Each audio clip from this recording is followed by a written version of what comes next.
Hello, ladies and gentlemen. Welcome to the show. It is Matt Connolly here, Hollywood Matt Connolly, with the double biceps. It is in the contract a legal requirement every single time we appear on camera, just making sure that, there we go. The lawyers are happy, and they have definitely seen two biceps, and they did get to see that. They saw one right there, and there's another one right there. It's looking good today. I'm loving that. Definitely not something that I made up just to show off my biceps of 23 years. Coming up on 24 in February, it will be 24 years. But who's counting? Me, I am. I'm counting very, very much so. 24 years it will be in February that I have been training in the gym. And arm wrestling, I'm coming up on 6 years. I can't really remember exactly when I started, but I'm pretty sure it's getting close to 6 years of this wonderful sport. And so happy to be here on Christmas Day for everybody in the United States. I think it's around 10:30 or 11:30 or something like that. So it is still technically Christmas there. It is Christmas, Boxing Day over here in the afternoon. It's 3:15 p.m. on Boxing Day here in Adelaide, but it is still technically Christmas over in the United States. And we didn't want to run a show like a full-on arm wrestling buzz podcast show today, because obviously it's Christmas Day and a lot of people are going to be spending that time with their family. But I did want to jump on here anyway and just say a very warm Merry Christmas to everybody, and hopefully that we can see. Oh, the Drew says I'm muted. Okay, hang on. Let me see if I can fix that. This is the fun thing. Oh, you muted it. Drew, you had me worried because I checked everything before I got started. And I was like, yep, audio's good, video's good. I should be good to go. I even made sure the bars were coming up when I spoke and everything. And then that's the worst when you talk for like a minute or 2 minutes and then somebody goes, by the way, we can't hear a single thing you're saying. And it's like, I just feel like a complete nunce. So yeah, I thought what I'd do is I would put the link to the stream in the chat, and anybody who wants to jump in can, and we'll chat and say Merry Christmas. So I just need to update my titles so I can put that link in the description. I'll put it in the comments to start with, so you've got it there in case anyone wants to jump in right now, and then I'll edit the description somewhere. It's in one of these settings. I'm sure that everyone loves watching when somebody's trying to find a setting. It's one of those things, actually. I've talked about this with Dave Stockbridge when we do our show, that a lot of the time leading up to the show, we are messing around trying to get the bloody thing working. And it's like the cables, the video, the lights, the sound, something will stop working. Yeah, Kyle Davison, hello to you, sir. Yes, the background is substantially less green. It is correct. I have moved the computer where it's now in a different room in my house. So I haven't got the green screen going, but I did have problems with the virtual background. It was causing me to, like, what's it called? Jig, ghost. Like I would be frozen and then I'd be over here and then I'd be over here. And it didn't seem to matter which platform I did that on, whether it was StreamYard or Restream, the bloody background, if I put the virtual background on, it just couldn't handle it. And I've got a high-speed connection. I've got, everything's pretty good hardware-wise on my system. So, yeah, it wasn't anything I could really control. So, now I've got to figure out what I'm going to put in the background. At the moment, you can see a lovely wardrobe. It's a selection of wardrobe here just for you. You can just sort of make out one of the drawings that my kids have done right there. Yeah, but here we are, and we've got a few awesome people jumping in as well. We've got Lagia says hi, hello to you. I don't know how to pronounce that. Am I saying it right? Is it Lagia or is it Lagia? Or I don't know. Maybe if you could put phonetically how I should say that, then I would understand. because I feel silly saying Lagia because it's probably not correct. Kyle says, ooh, I don't know what that means, but I'm guessing it's about how I moved the computer. Yeah, weird. It is weird. It is a very strange occurrence. I don't know why it's happening. It didn't used to happen. And then all of a sudden I was like freezing in streams. And yeah, I don't know. I couldn't figure out what it was. And I thought maybe it was my connection. And then I changed 1,000 different settings. And I just happened to flick off the virtual background. And then it was working fine. I was like, oh, okay. That's what the problem was. Anyway. Peter Westchenko, hello to you, sir. Haven't seen you for a while. Hope you're well. One of the arm wrestlers over in New South Wales, and he is a very, very proficient arm wrestler. Runs a really good YouTube channel as well. Oh God, it's a called arm table IQ or something. You have to remind me, Peter, what your channel is called. I'll put it up here. Should have drowned it with more light. You always want more light in everything. If it was up to you, it would be a white screen on everything. It's perfect for my costume changes. Yes, definitely, Kyle. Absolutely. If anyone wants to jump in, they are welcome to. There is the link there. Can't seem to figure out how I can change the description. All I can do is change the title of the video. But I'll keep pumping that link in the comments there. So if anyone does want to jump in and say hello and say Merry Christmas, this is a very relaxed show today. It's just going to be us just chatting and enjoying the time that we've had together for this year. And it has been an amazing year in arm wrestling. The Drew says some arm wrestling emblem, maybe AWE. Yeah, I tried all sorts of different ones. It doesn't matter what the picture is, that the background is, because it comes with some default ones as well. It didn't matter which virtual background I put on there. It just would start not working. So I don't know what the issue is there. And it happens on StreamYard as well as Restream. So yeah, no idea. AWE banner. Yes, that's right. That's right. Oh, you said it right, actually. So Lagia, is that correct? If I'm saying it right, if it's Lagia, then let me know, because I'll keep saying it that way.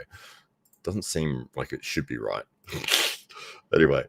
But yes, we've had an amazing 2024, especially with the AWE. We've had some big events that took place, including the Grand Prix tournaments, where we saw Rickard Bornman rise to prominence and go completely undefeated through both tournaments. The Grand Prix number 1, he went 4-0 and won the tournament, and then he did the exact same thing at Grand Prix number 2. So that is correct. Okay, great. Fantastic. Oh, yeah, there you go. And a fan of Dragon Ball, I'm guessing. That's like one of the guys in our club. He's an Indian fellow. And he wanted his nickname to be Goku. And I was like, that doesn't really suit you. But he's like, no, I want it to be that. And I was like, all right then.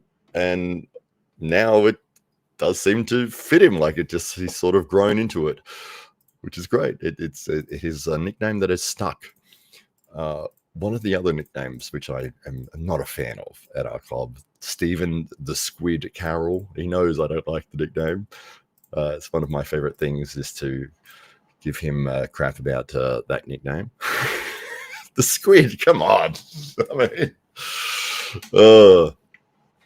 it doesn't really strike fear into the opponent's heart to think that there's a squid. It's like it's a sort of an octopus looking thing, but not. And it's like, how is that intimidating? Anyway, Steve's great. He's doing really well. He's lost a lot of weight recently, has dropped down. He's in the heavyweight division. And if I talk kilos, you guys won't understand what I'm saying. But I've got to do the conversion. So I think it was about 140 kilos, which is divided by 2.2. See, that's not right. I've got to do it the other way around. No, it's times by 2.2. Yeah, 140 times by 2.2. 308 pounds he was. and now he's dropped right down to like 225 or something like that. So amazing work. The catcher. That sounds terrible. That sounds like somebody's pitching and then the other person's catching, if you know what I mean. That's my immediate thought there. It's like, you're the catcher. Yeah, all right. You only understand kilos as well. Yes, I think 99% of the world understands kilos. It's only a certain amount that seems to struggle with still holding on to the imperial system with an iron grip, and will not let go of that, despite the vastly superior metric system that everyone else in the world has very conveniently moved on to. I did see quite a good comedy skit on Saturday Night Live where one of the guys was like a founding father, and he was explaining what system they were going to use for measurements. And he was trying to explain feet, yard, and inches, and miles, and they're like, and how long is a mile? He's like, it's 2,386 feet, a number everyone will remember. It's like, that was great. Franch is here. She says maybe he could become the Kraken. It's a much scarier squid-like thing. It is, but I would instantly think butt Kraken.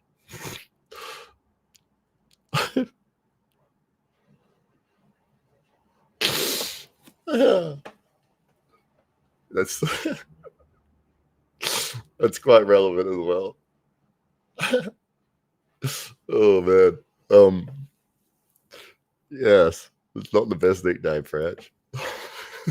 We've got two terrible suggestions. The Drew says the catcher. Not a good one. And the Kraken. I get the Kraken. I understand, it's a scary monster, but I'm immediately thinking butt Kraken.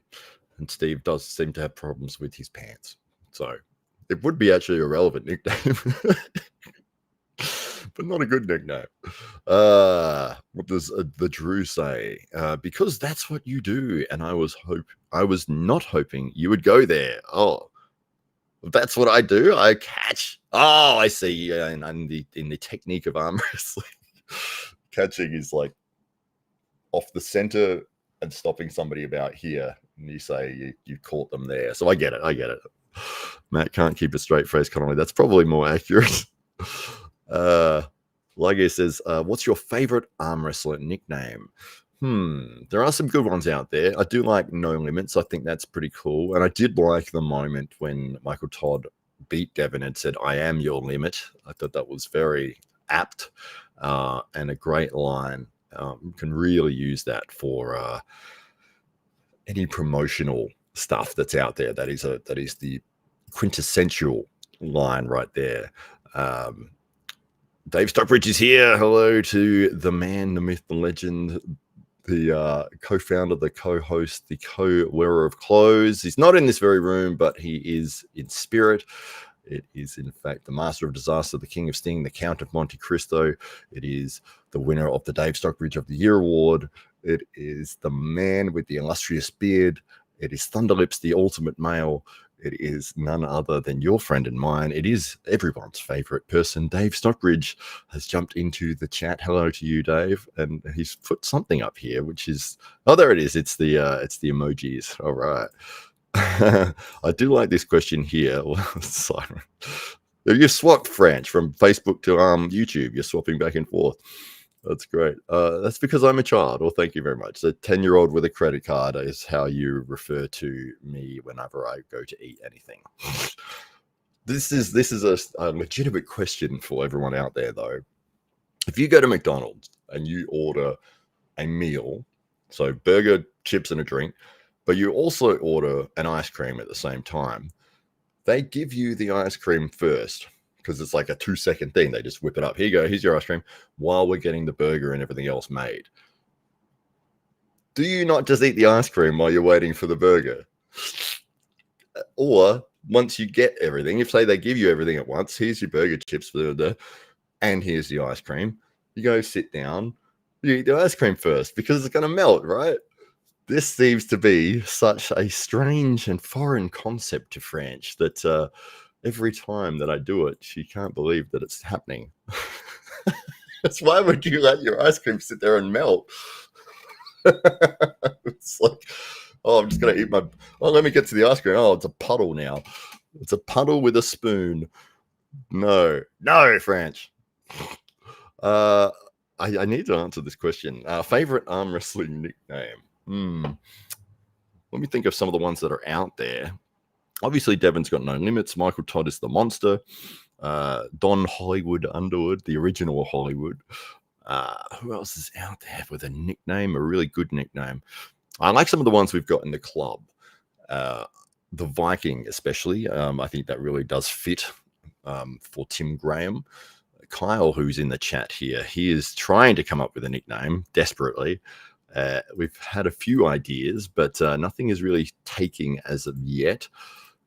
But I'm sure we'll come up with one soon, Kyle. It's so good. Yes, the intro. I love doing the intro. People have asked, where did you come up with the intro? And it's like, I didn't. It just sort of, I just kept adding things onto it every week. Because I think we started with the Daily Combat podcast, Dave and I. And Dave did the first, I don't know, 10 or 11 episode intros, and then he said, oh, why don't you have a go at this one? And I was like, all right, no worries. And just did a very standard, hey, welcome to the show, blah, blah, blah. And here's Dave Stockbridge, and we're going to talk about this. It was very standard. But then I thought the next time I was like, I'll add in something a little cheeky or a little bit sneaky. And I think I started with Real Estate Mogul or The Mogul. And then I just kept sort of adding stuff and changing it. And then I was watching Rocky. Which one? 3? 2? 3. Rocky 3 with Apollo Creed when he was being introduced, and he had all these long nicknames. And I was like, that's perfect. I'm going to use that. And then I would try to remember as many of them as I can going into the introduction. I just kept sort of adding to it. Dave does this thing now where he will do an action depending on which nickname I'm saying. So the Master of Disaster, the King of Sting. Then when I say the Count of Monte Cristo, and he does this moustache twirling thing, which always makes, I've got to not look at him because it makes me laugh. And then if I say Thunderlips, the Ultimate Male, he does he does this. And I've got to not look, because if I look, it throws me off completely. I'll say Thunderlips, the Ultimate Male, and I've got to turn away because he'll make me laugh with that. Yeah. Thunderlips himself. That's right. There we go. Kyle says, 100% eat the thing that'll melt first unless you have a freezer at home. That's why you order no, you don't. You don't go up twice in order. Nobody's doing that. You're going to line up again and do all the thing again. You're just going to, you're wasting time. You're doubling up the effort here. I've got to teach you many things, French, it seems. It demonstrates discipline not to eat the ice cream. It does. But the outcome of not eating the ice cream is that you end up with a puddle of ice cream, which is kind of pointless unless you like to drink a puddle of ice cream. And that way you'd probably be better off ordering a thick shake. That Drew has put Matt Spithood Connolly a nice link to the film that I was in, which I actually filmed that almost 3 years ago now, but it's only just come out. It is on Amazon. He says, watch him star in this new movie on Amazon, and I don't know where else. Yeah, I think it is only on Amazon currently, and the annoying thing is that it's only available for people in the United States or the UK. Despite it being an Australian film, we can't buddy watch the thing over here without using a VPN and getting around it because it's geo-blocked. And it's like, it was made here. It was made here in Adelaide with all Australian people, Australian film writers, everything. But we can't watch it. Oh, you're not allowed to watch that. No. Oh, you want to watch the movie that you're in? No.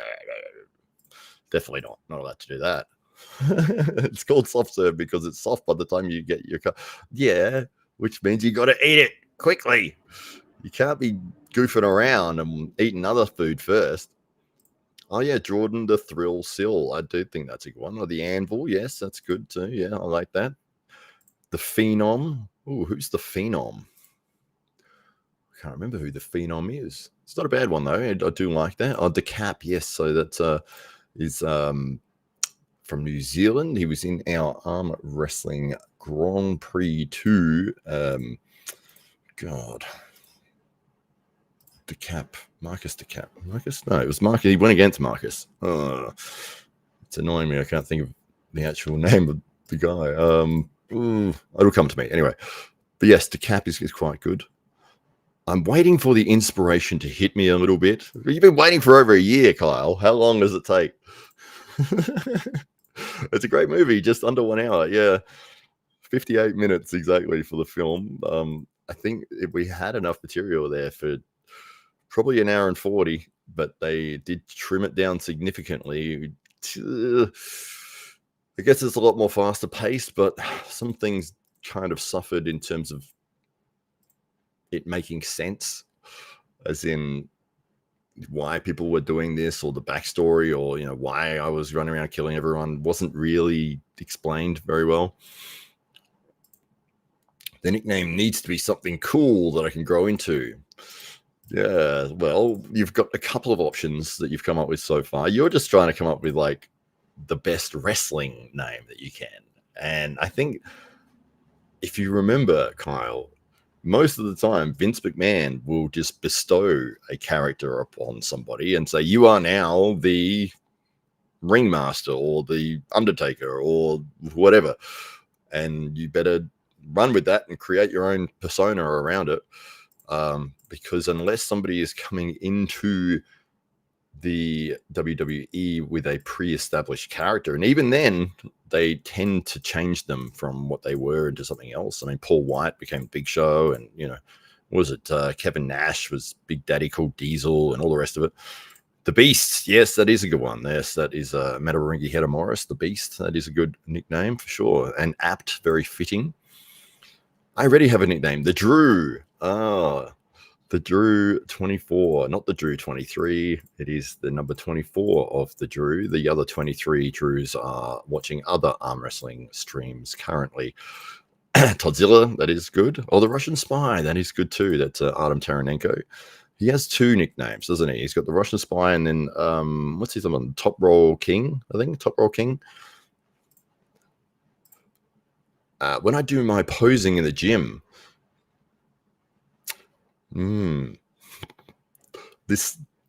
okay.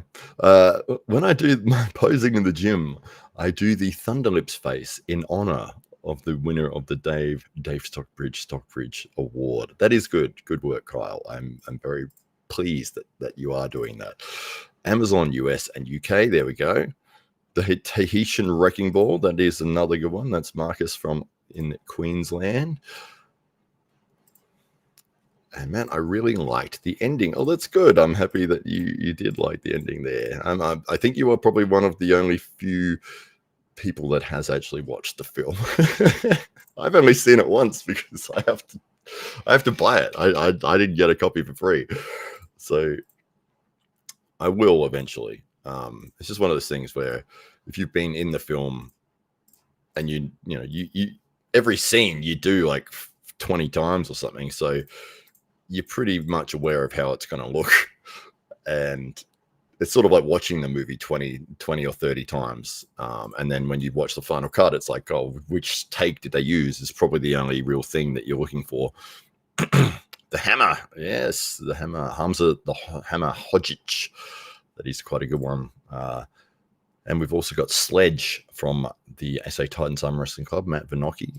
Sledge, that is another one that I created. I'm very proud of that one. Sledgehammer.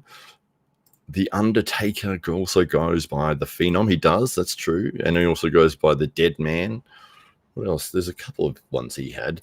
Kyle, do you remember when they had the Undertaker versus the Undertaker? Like it was the early 90s or something, and it was the black uniform with the hat and like the cut sleeves.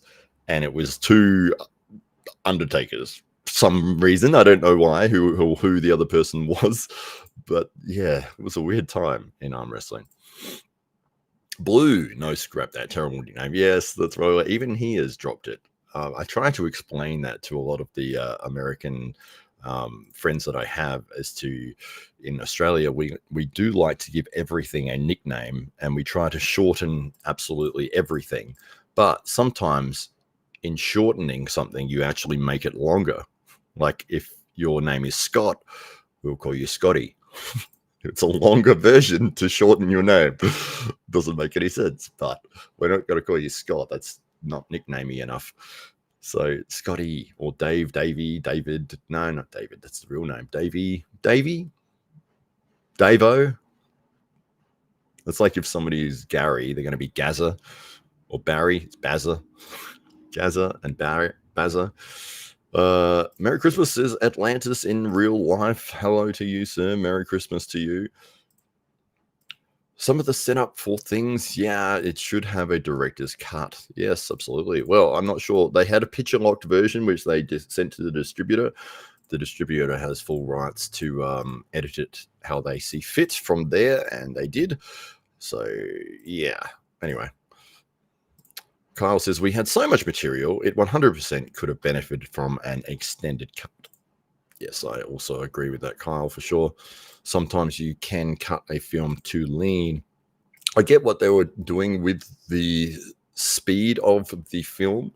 Like they wanted it to be very fast-paced and, I guess, action-packed, get straight to the exciting bits as fast as possible and run through them.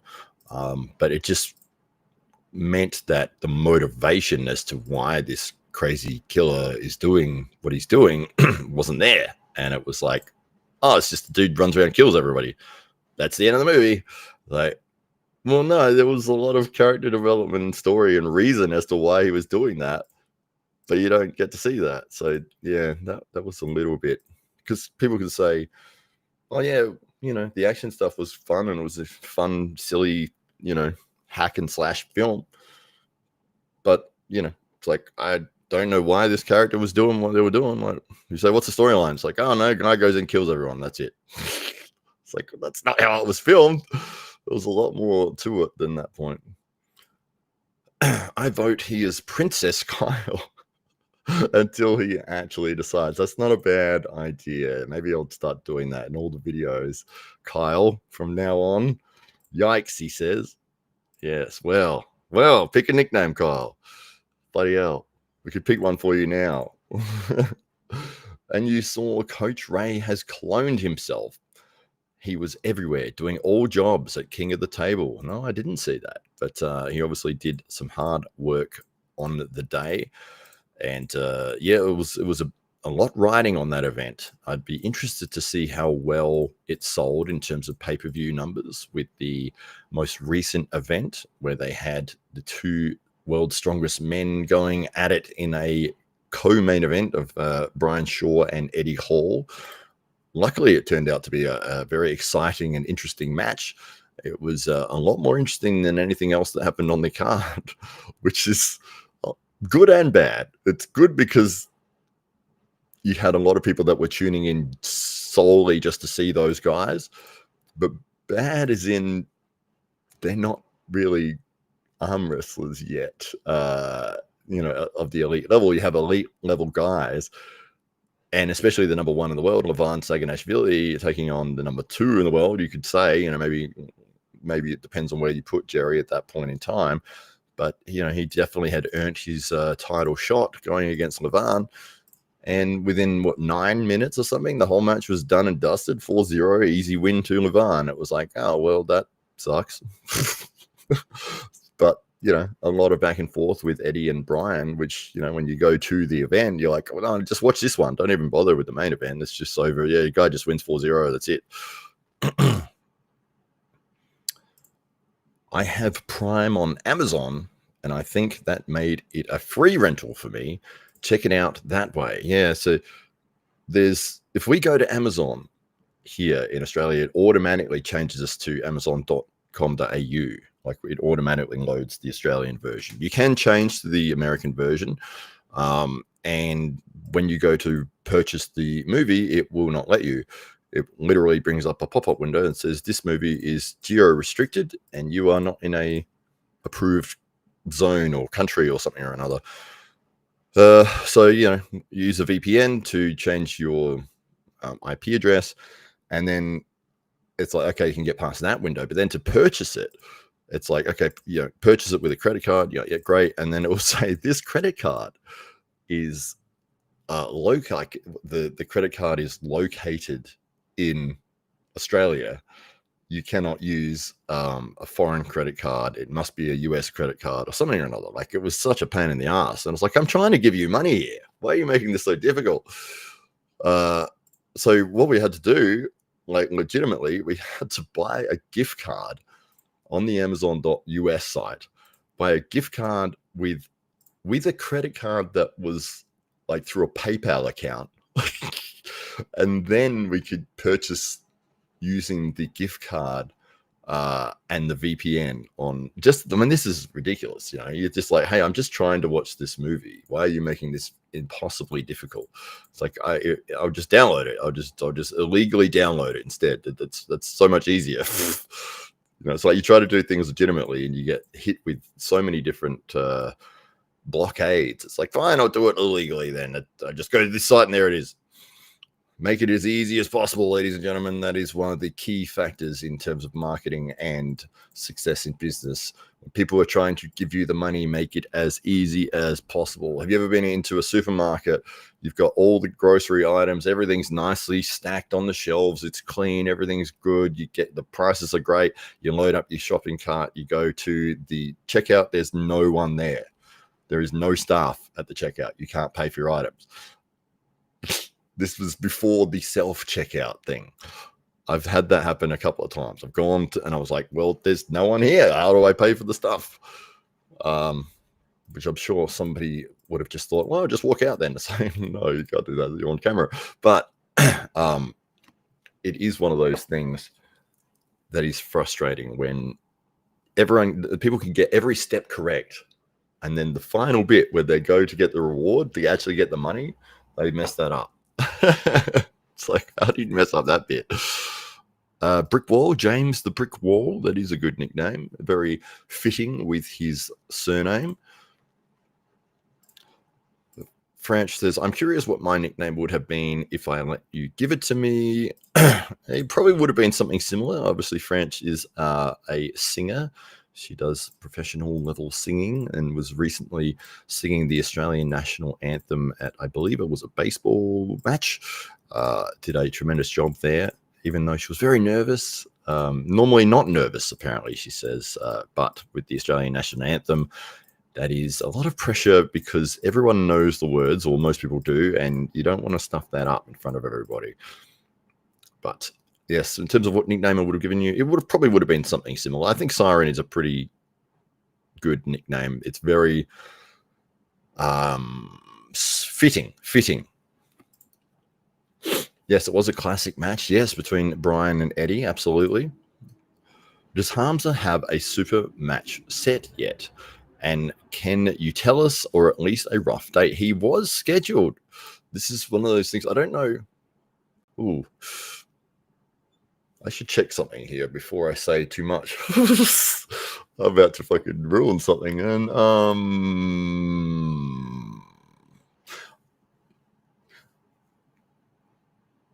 I'm just not going to say it. A case that has not been announced, I am not going to say a certain thing. I think they may have announced it, but I'm not sure if they have. Anyway, yeah, I'm not going to ruin that. Knuckles Up event, AWE. I got to leave that one for you, man. I'm not going to get myself in trouble. Dave could easily be Stocky too. Stocky, yeah. Stocky, yeah. I mean, Kratos came, like Dave Stockbridge's arm wrestling nickname, I guess, is Kratos, which is the God of War character, because he does look very similar to that. But you could also go with Triple H, because he does look very similar to Triple H, the wrestler. And I do enjoy when we put our AWE videos out there and people say in the comments, how did they get Triple H to be the announcer? It's not Triple H, it's Dave Stockbridge. Oh, it's great. Usually movies will want to hit that 90-minute mark, so that was surprising. It was 58. Yeah, I completely agree. We had enough material there for it to be 90 minutes, but at the end of the day, it's out of my control, and all I can do is the acting side of it, and that's what I did. Went and enjoyed that time, and yeah, as I said, it was almost 3 years ago now that we actually filmed that movie. Went back maybe a year ago and did what do they call it? Not reshoots. It was like extra scenes that they were like, oh, we're missing a bit here, and we need this scene. We need to add this to make this part of the film make sense. So did a couple of days of extra filming to get that happening. One of the scenes I did have to reshoot though was I don't know if you remember this scene, Drew. You're probably the only person that's seen the film, but there's a moment in the film when my character is locked in a prison cell, and I have to go crazy and grab the bed and throw it, and just go ballistic. And I sort of went pretty crazy with that, and I was yelling and screaming and punching everything. And I for some reason, I got it in my mind, oh, it'd be a good idea to punch myself. So I legitimately was looking at the camera as I was doing this, and I was punching myself in the face pretty bloody hard for this take of this film. I was pretty happy with how it came out, and I saw the Daily or the Rush straight after, and it worked really well. And then when we went to do I guess I'll just call them reshoots. When we went to do the reshoots, they're like, yeah, we just need to refilm that scene. And I'm like, damn it. Because they're like, do you think you'd be right to do that again? I was like, yeah, okay, that's okay. I can do that. So I can punch myself in the face. And I was all bruised and everything here for like 2 weeks. Yeah. But, it's fun. It's just a bit of fun. I hurt myself every day on that film, by the way. There is also Undertaker versus, I don't know how you say that word. Mordecai? Bad versus good? Mordecai? Don't know. At least the ending was good and explained much more. Just a bit too little for that part. I agree. Motivations for the main role. It is in there. We filmed it. It was scripted and filmed and sent. And yeah. But this is one of those things with movies, is that you have zero control over the final product. You just got to go and enjoy the actual experience of the acting in front of camera. And from there on, it's up to them what they decide to do with it. The VPN, that's right. And then it says the credit card. I'm way back in these comments. Sorry, guys. I'm trying to get through it. But I also like to give you, if you write a comment, I will try my best to respond to it. Let me bring them up on the screen for you guys so you can see that I am reading everybody's comments. Even if you're commenting from Facebook or anything like that, it will still come through to me here. I hate these corporations. It's very frustrating when you are trying to just give somebody money to buy the thing, and they're making it impossible and say, no, you can't buy that. You live in a different country. You're not allowed to have this digital product. It's like, but I want to see the thing, and this is the only place I can see it legally. It's like, yeah, well, you can't. You'll have to wait 12 months before it's available in your region of the world. It's like, yeah, very frustrating. Agia says, I'm still relieved that neither of them injured themselves. Imagine an arm break, a terrible look for our sport. That's absolutely correct. With Brian Shaw, Eddie Hall, that was the number one thing I was desperately hoping would not happen, was an injury. Two huge stars in the strength and combat sports world of Eddie Hall and Brian Shaw, millions of followers. It would have been an absolute disaster if they had come away with a significant injury like an arm break or something like that. Because yes, that's the last thing you'd want to see. Because not only would it be in that moment that it would have been terrible, but that's like a year, usually around a year before somebody's fully back and training to the level where they were previously. So you've got the incident, and then you've got 6 weeks more than likely of in a cast, and then months and months of rehab, and then a big scar. And so all of those elements and all of those times, people are going to be like, oh, how did he break his arm? Oh, his arm was, No, I didn't know you could break your arm in arm wrestling. Yeah. Well, make sure you don't ever arm wrestle anyone. Like, it's terrible. It would have been a disaster. So, yeah, that's like Sunday just gone at training. We had a couple of new guys that came into the cob. One of them, it was his second time there. The other guy, it was his first time. And they said, hey, we want to have a match. And I was like, I am not going to officiate a match between you guys. Like, I was like, do you know how to arm wrestle? And the guy's like, no, I've never done it before. I'm like, I'm not putting you in a match. Like, that would be so irresponsible of me to do that. The risk of injury when you have no idea what you're doing is enormous in a match situation. I said, but look, spend as much time as you want on the tables with everybody and learn. I said, in a couple of months when you actually know what you're doing, you can demonstrate to me that you're proficient enough to be able to have a match. But I'm not going to be doing that on your bloody first night or your second night. It's like, if something bad happened, I mean, that would reflect terribly not only on the club but me as well. It's like, why would you run a match with two people that have never arm wrestled properly before? It's like, yeesh. There's so many. Look at this person mess up the national anthem videos, and I didn't want to be another one. That's right. No, good point. That is a good point. And nobody knows the second verse. That is also a good point. There is no second verse as far as I'm concerned. We just repeat the first verse. Shot pickups, says Aaron Castillo. Yes, there you go. Shot pickups. Yeah, that's probably a better description as to what we were doing as opposed to reshoots. Although we did reshoot a couple of scenes, but there were some extras that were added in. I also enjoy the meme phrases like Hermes, my friend Gasparini, or Michael, you know what I'm saying, Todd. That's quite good. I do like that. My friend. Hermes, my friend.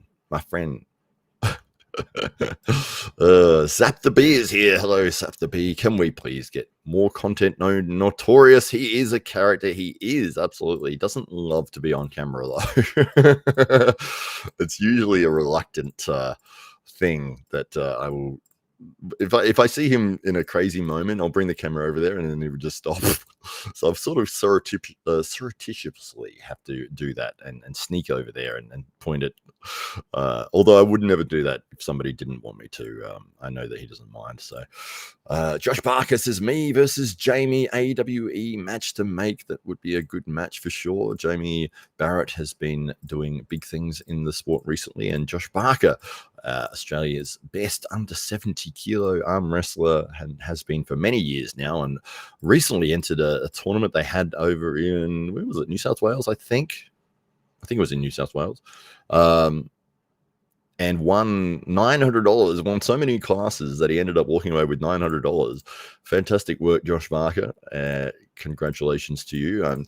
The ultimate style for a tournament is the style that Josh Barker implements there, where he's lightning fast flash pin press.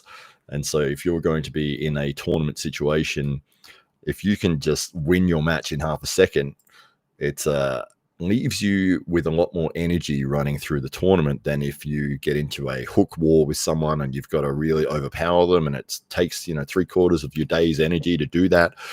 By the time you get to the next match, you're half as good as you were. But when you have the ability to just flash through somebody with a press, you can run right through to the finals before you actually may have to adjust your game plan a little bit.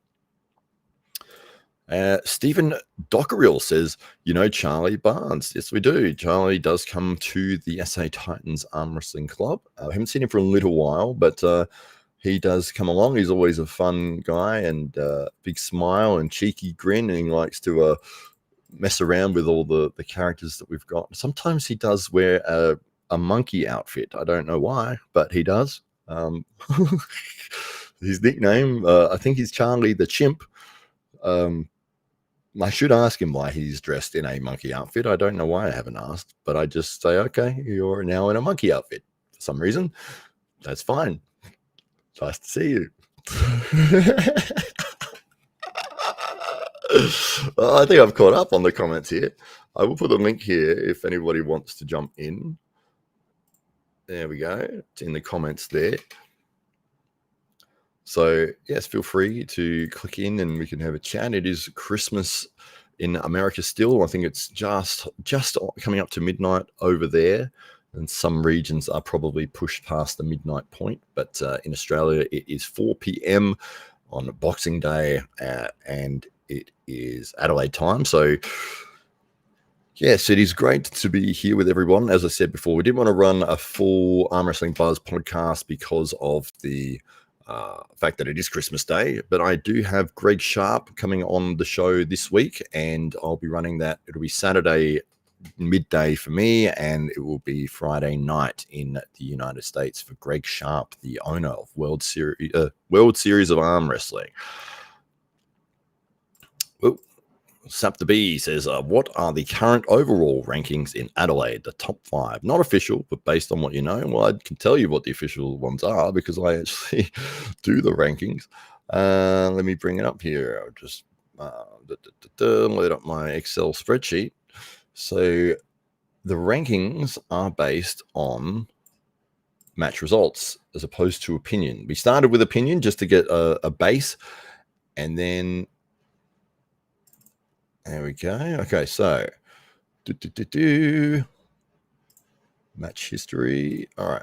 Now, there's probably 2 or 3 matches which I haven't updated the rankings yet, but this is pretty much how it stands. So on the right arm, we've got in the number 1 rank position, we've got the Tyrannosaurus, that is Taran Broad. And number 2, we've got the Berserker Las Botta. Number 3 is the Hammer Hamza Hodzic. Number 4 is the Beast Brandon Chan. Number 5 is Notorious Jules Renton-Cock, the one that we were talking about earlier. 6 is the Hitman Tyler Contenson. 7 is the Squid Stephen Carroll. 8 is the Final Boss Carl Tilsner. Number 9 is Kiwi Sam Busby. And number 10, coming in at number 10, is Hollywood Matt Connolly. So sitting in number 10 position on the right arm for myself. We do have some inactive pullers, which probably could slot into those spots. The Viking Tim Graham being one of them. He hasn't had a match for quite a while. Same with Kratos, the Dave Stockbridge, who's in the chat there. He could probably slot in there as well. On the left arm, it is slightly different story. We've got Las Botta, the Berserker, as number 1. We've got the Squid, Stephen Carroll, as number 2, although he probably would maybe edge out Lass at this point, but they just haven't had a match. I think Lass has been injured. Number 3, we've got Sledge Matt Vernocki. Number 4, for some reason, I've got myself in there. I don't know why. I haven't had a match on left arm for quite a while. Brandon Chan, Sam Busby, Goku Ash Sharma is in 8th. David Huxley is in 9th. The Hitman Tyler is in 10th. And Kyle Tilsner, the Final Boss, is in 11th. So there is some. I would say you could readjust some of those positions, but it's just based on match history. So if somebody hasn't had a match for quite a while, they'll be moved to the inactive list. And if somebody has, if you're ahead of somebody else, it's more than likely because you beat them in the rankings positioning. So that's the way I set the rankings. So if you are ranked 30th and you go against the number 1 in the rankings and you win, then you will now be the new number 1, and the number 1 will drop down to number 2. And French, I see here, says, what about the female rankings? French is the number 1 rank in the females. Absolutely. Where have I got the females here? So I don't think I've made a specific just for the females ranking. I have an overall ranking of which French is the highest ranked female, with Sarah coming in 2nd. And yeah, we haven't had a lot of matches for girls recently.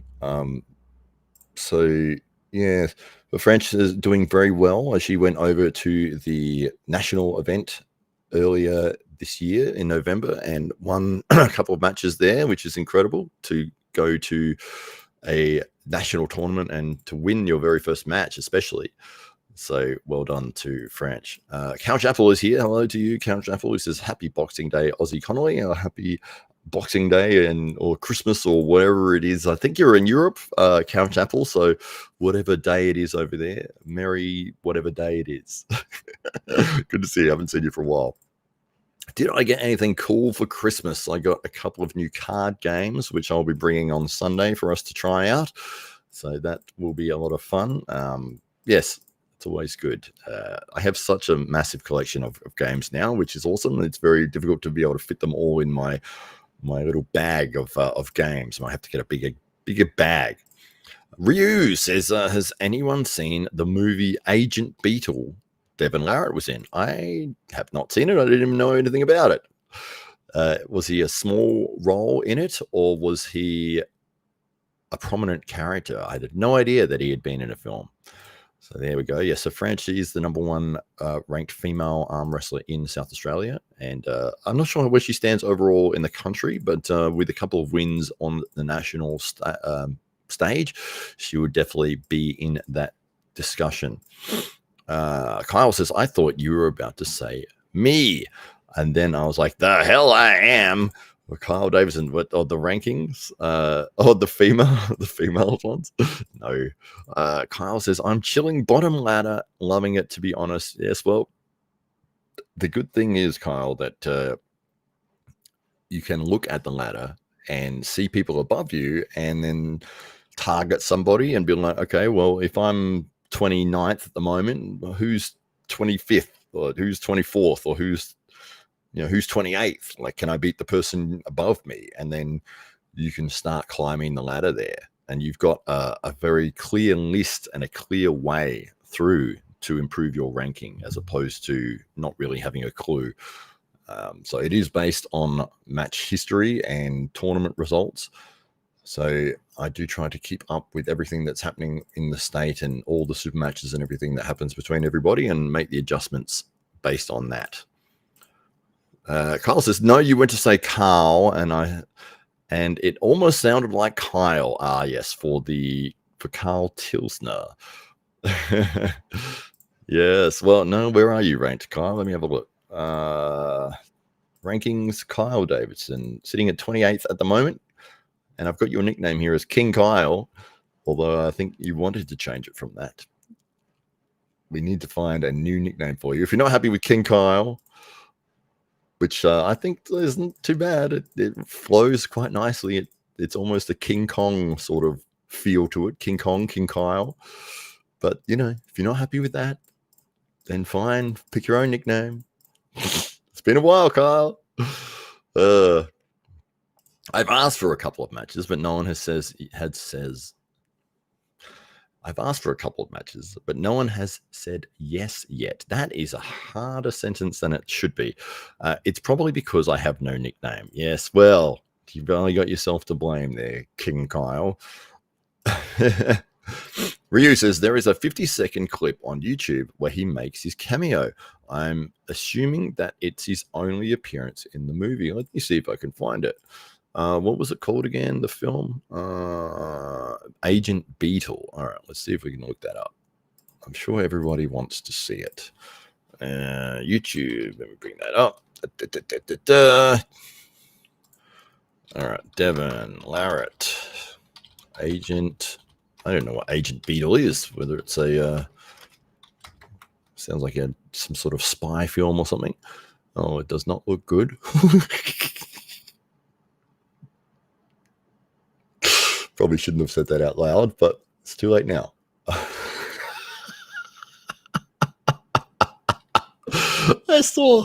going to show you what I saw that made me say that. Hang on. Let me share the screen. Share screen. And there we go. Yeah. There you go. Agent Beetle right there. You see somebody has photoshopped Devin's face on there. And I see Jody in the background as well. I did say does not look good instantly off of that. Anyway, let's see if we can find the scene that he's in. It might be in. Let's just load it, should we?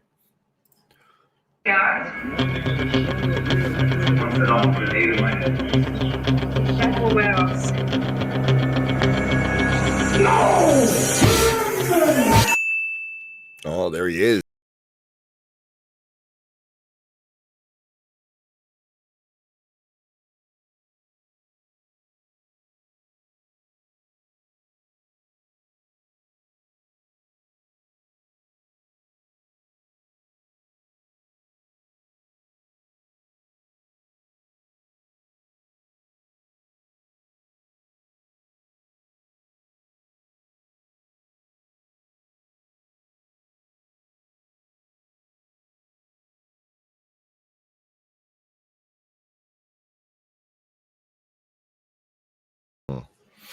Mm-hmm. A dancer attracts the attention of the son of a Russian oligarch.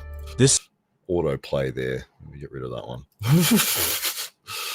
Well, I'll be glad we saw that.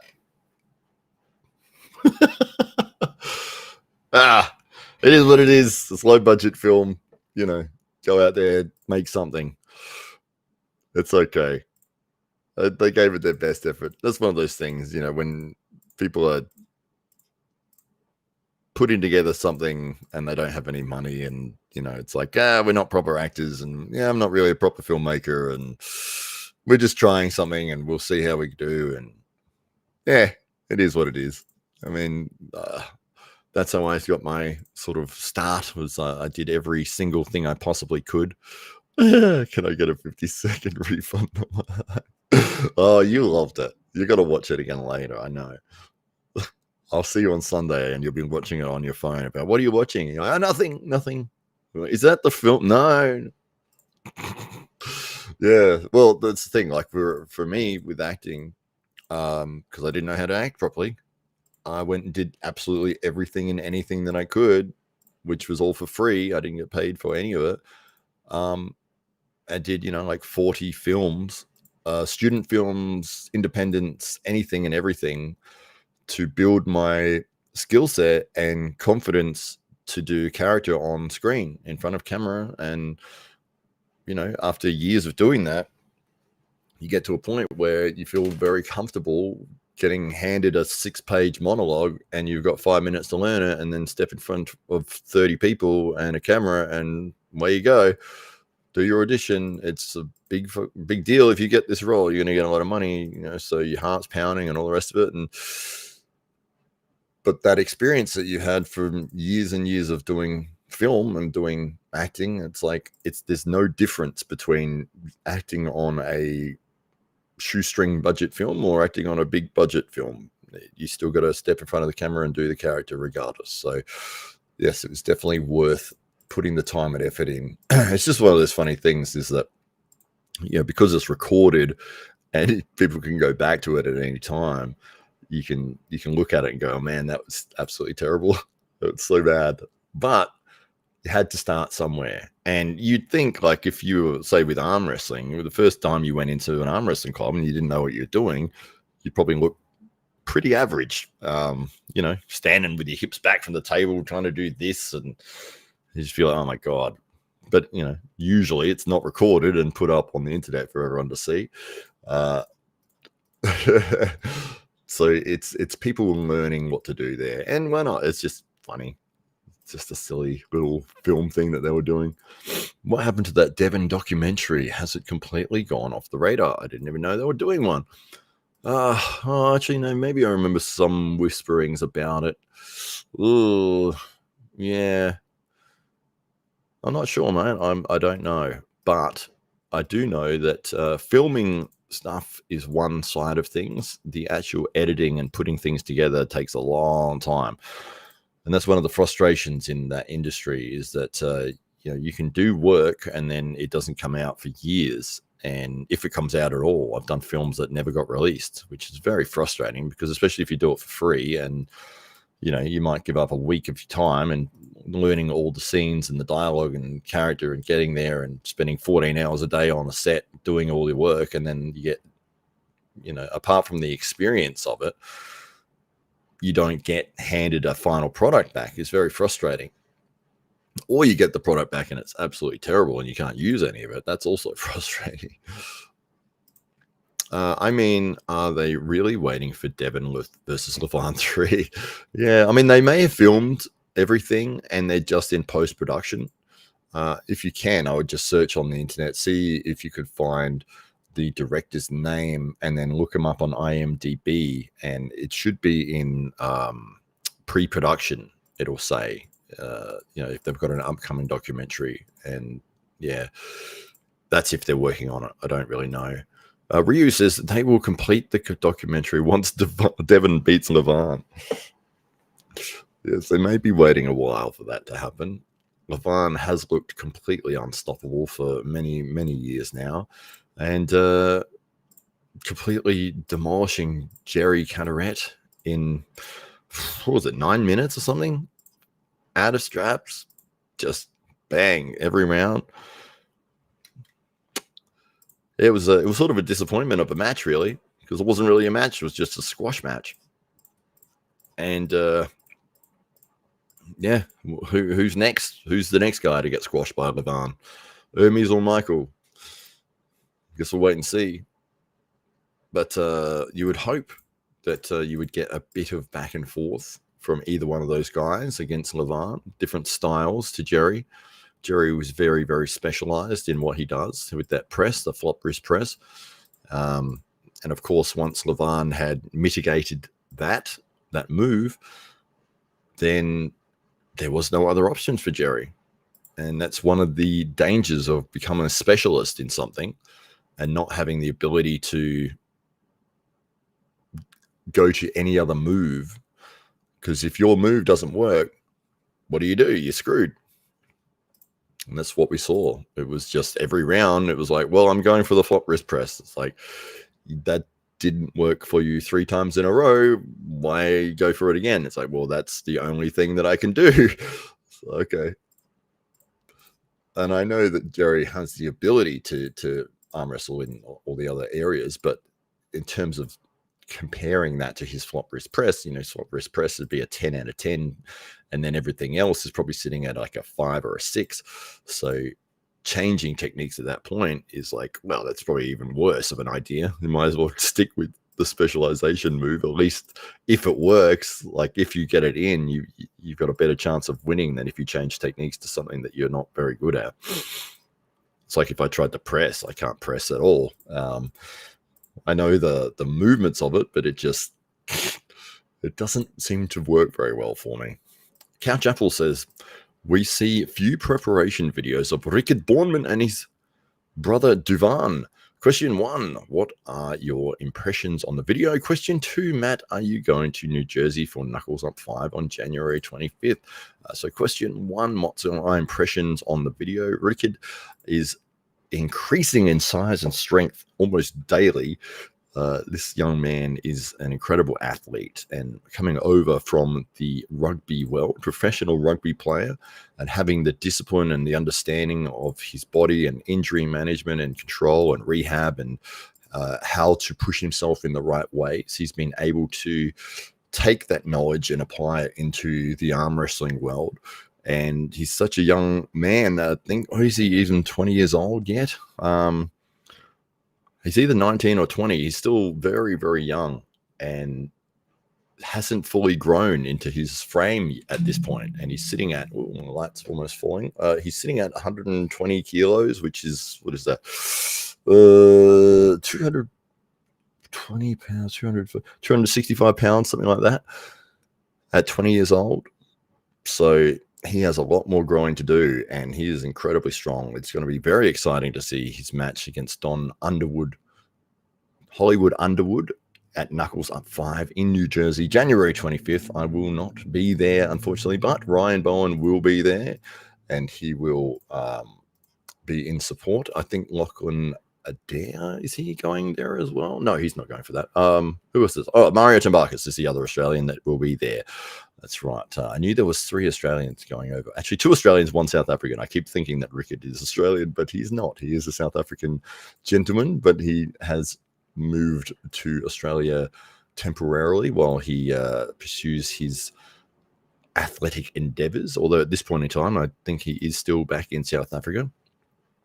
My guess is maybe if Danny Tesh comes back, we will finally see Levan fall.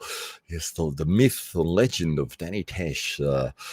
I wonder if he ever gets word of these things that he's still very sought after in the arm wrestling world. From what I have heard, he has no interest in coming back to arm wrestling at all. So I wouldn't hold out hopes too much for a return from Danny through his own motivation. Although we'd love to see it. Danny is one of those legends of the sport, and but, again, maybe he does come back and maybe the sport has progressed well past where he was. And you're like, yes, he's finally back. And then he's just getting beaten over and over. And it's like, oh, that's a disappointment. Sapta B says, did I do modeling in the past? I have indeed. The very first thing I ever did in terms of media or film work or acting work was nude modeling. Very first thing I did. And I thought, if I can do this to start things off, then I'll be able to do anything. And yeah, so that was a weird experience. I did it several times as well, actually, but it led from that to working with the Adelaide Camera Club and doing, I think, 35 photo shoots over the next 2 years, which led to getting an agent, which led to being in commercials and, you know, all that sort of thing. So, yes, it's one of those things. Again, if you're going to go out and do something, try to get as much experience as you can, because to get a professional job, you're not going to get a shoe in or a look in without having built a network of connections. Or if you do get the opportunity and you haven't got the experience, you're probably not going to nail it when you go in for the audition or for the shoot or whatever, because you don't know what you're doing. So yes, critically important to, if you have a passion or interest in something and you're like, I'm only going to do it if I get paid, then you're probably never going to be successful in that industry. You need to be doing that thing regardless, because it's part of who you are. It's the same as lifting weights. Like, if you're training in the gym, for me, I've never been paid a cent for lifting weights, but I do it 5-6 times a week and have done for 23 years. You know, am I expecting to get money from doing it? No. But what does it give me? It gives me a healthy, strong body and a physique that I can utilize when I go for physical auditions. You know, it's part of the look that I can present. Anyway, Benji Max says, what's up, Matt Connolly? Yeah. Hello to you, sir. Great to see you on here. Merry Christmas to you and your family and everybody over there. Nude hand modeling. Yes, it wasn't hand. It was a whole body nude. How to get a model physique. Well, I think the best thing that you can do is just get healthy. And if you are training in the gym regularly and you look after yourself in terms of the nutrition, those things combined over time will get you in good shape. And then if you've got a thing that's coming up where you need to look extra good, you can put in more time, or you can adjust your diet, you know, to be in the best possible physical prowess that you can present for that moment. But I think just regular exercise and watching your nutrition will give you a good base, so that if you are looking to do something physically, you've already got a healthy body that can be molded into whatever job or whatever sport or whatever area of your life that you're looking to improve in.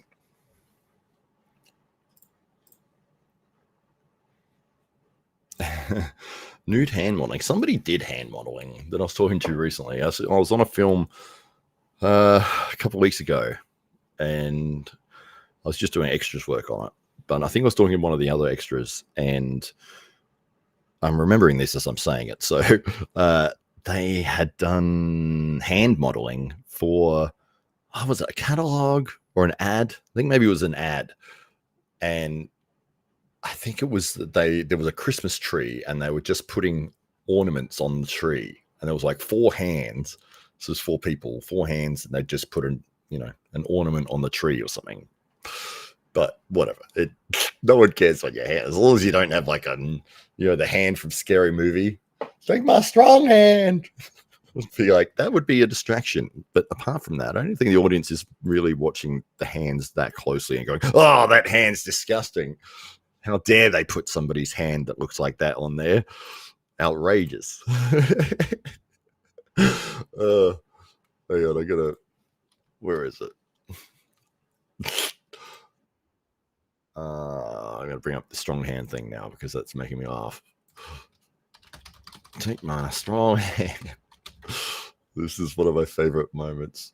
All right, let me share the screen. Everyone should know this. If they don't, well, prepare to be entertained. Help! Help! Here. Oh, take my hand. Ah! Come on. You're gonna fall unless you take my hand. No, give me your other hand. Oh, my other hand isn't strong enough. You take my little hand. No, get it away from me. Break it. Break mine.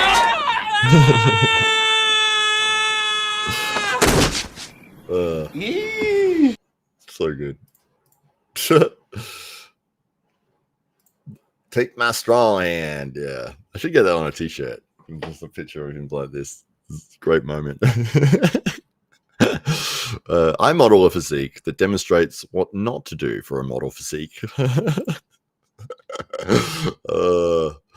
Well, you're very strong, France. You're doing very well with the arm wrestling side of things. I know you do jiu-jitsu as well, and you used to do it quite consistently. It's one of those things with jiu-jitsu. It seems to be that everyone that I know that has done jiu-jitsu for an extended length of time has some major injury from doing jiu-jitsu for an extended length of time. Either their knee or their neck or their back or something has been ripped or torn or elbow or whatever. It is very easy to get things wrong in jiu-jitsu, and that can leave you with a lifetime injury, which is disappointing because it is a fantastic sport and great for self-defense and great for learning how to protect yourself. Ryu says, you know how some women actresses having to sleep with the director to get a role in a movie. Have anything happened similar to you, Matt? No, they would probably pay me not to sleep with them. No, that's at the level that I'm doing stuff.